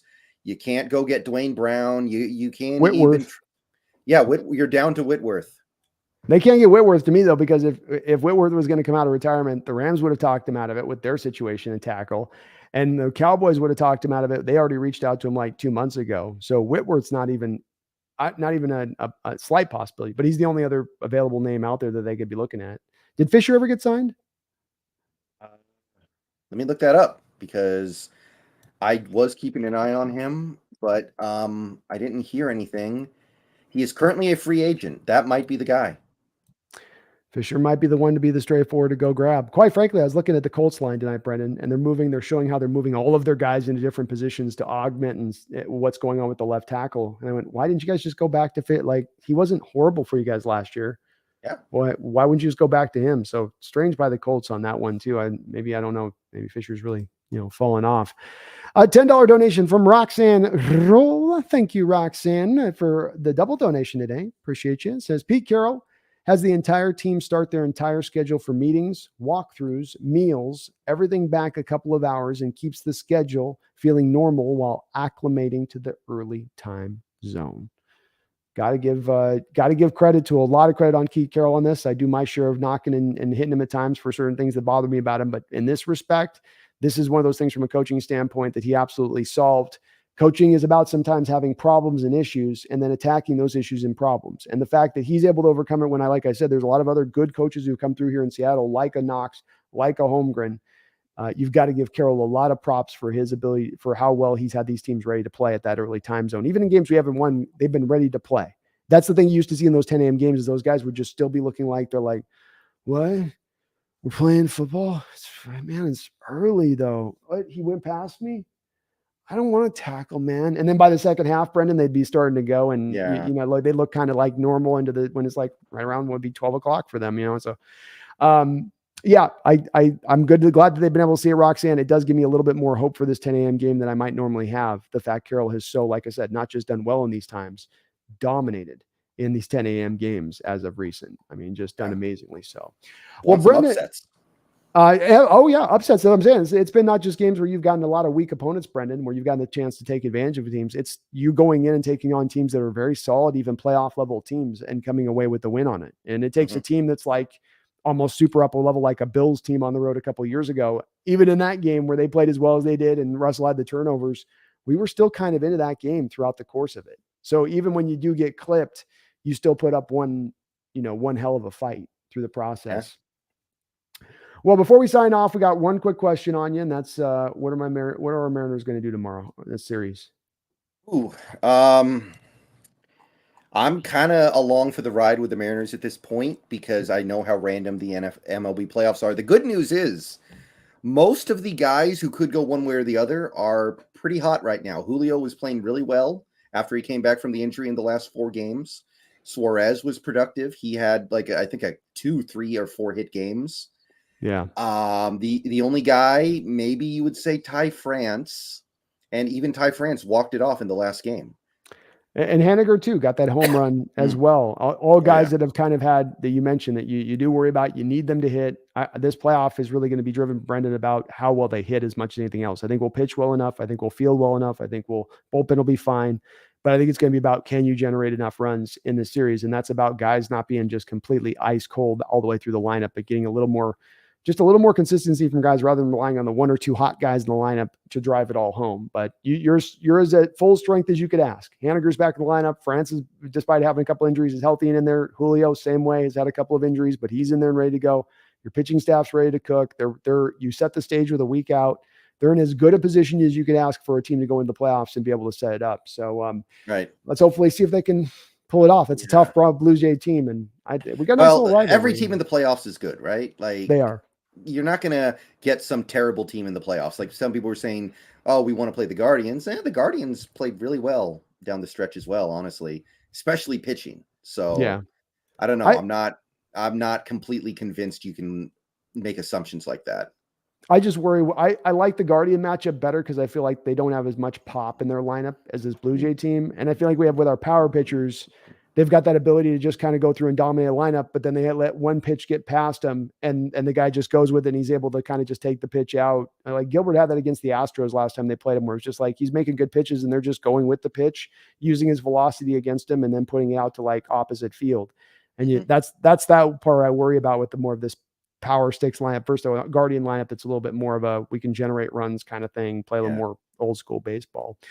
But it'll be fun to watch. I'm going to be streaming on my Crow's Nest channel there. If you folks are looking for a place to check out the game tomorrow, as I'll be on live streaming during that game on my other alt channel there, Brendon. So please, guys, if you can join on as well, please go over to Seahawks Brendon Nelson tonight. Do me this great favor, man. Hung in here with us for 3 hours. The least you could do is head on over there and subscribe to his channel. It would be a great favor to me if you do so. We're trying to get Brendon on the way to just he's kissing 10,000. As you hit in a golf shot and you get close to the cup, right? You're kissing that cup. He's kissing 10,000. Let's help him get up over the top. So Seahawks, Brendon Nelson, look that up on YouTube. Go over there and subscribe. We will be, let me see, we're back over here on Tuesday, right? Correct. Okay. Make sure I got my timing correct on that. So we'll be back here doing a post game of the Saints game here on Tuesday. Please do as well. Hit that like button if you could. Also, somebody mentioned in the chat. I just want to jump on the back of it a little bit. Broncos have next weekend to the Chargers, which means that new tackle has Khalil Mack as the guy that he's going to. Russ is going to die this season, Brendon. Russ is going to. Let's get the rosary beads out, folks. I need some Hail Marys, last rites. Do we have a priest in the house? It's going to get a little bit rough for Russ here potentially as we get into this year with that division. But thank you, my man, as always, for coming on in here. I really do appreciate it. Again, please go subscribe over his channel. But beyond that, folks, as we head into Sunday's game, I know the spirit's fiery as ever, so we don't have to remind you, but we're still going to remind you anyway, because we got to let you know. We always got to let you know. And that is, don't you guys forget. Remember, we're going in this 10 a.m. game. Let's get this victory. Let's keep this rolling. Let's keep shocking the nation. Let's let Gino keep shocking the nation. I like this, Brendon. You like this undercard roll? Do you like this Cinderella roll? You like this everyone counting us out, but we're just surprising everybody week after week? I mean, it's fun. No doubt about it. We're here for it. We're here for it. You guys are awesome. Thank you for all the donations, but do not ever forget, go Hawks. Go Hawks.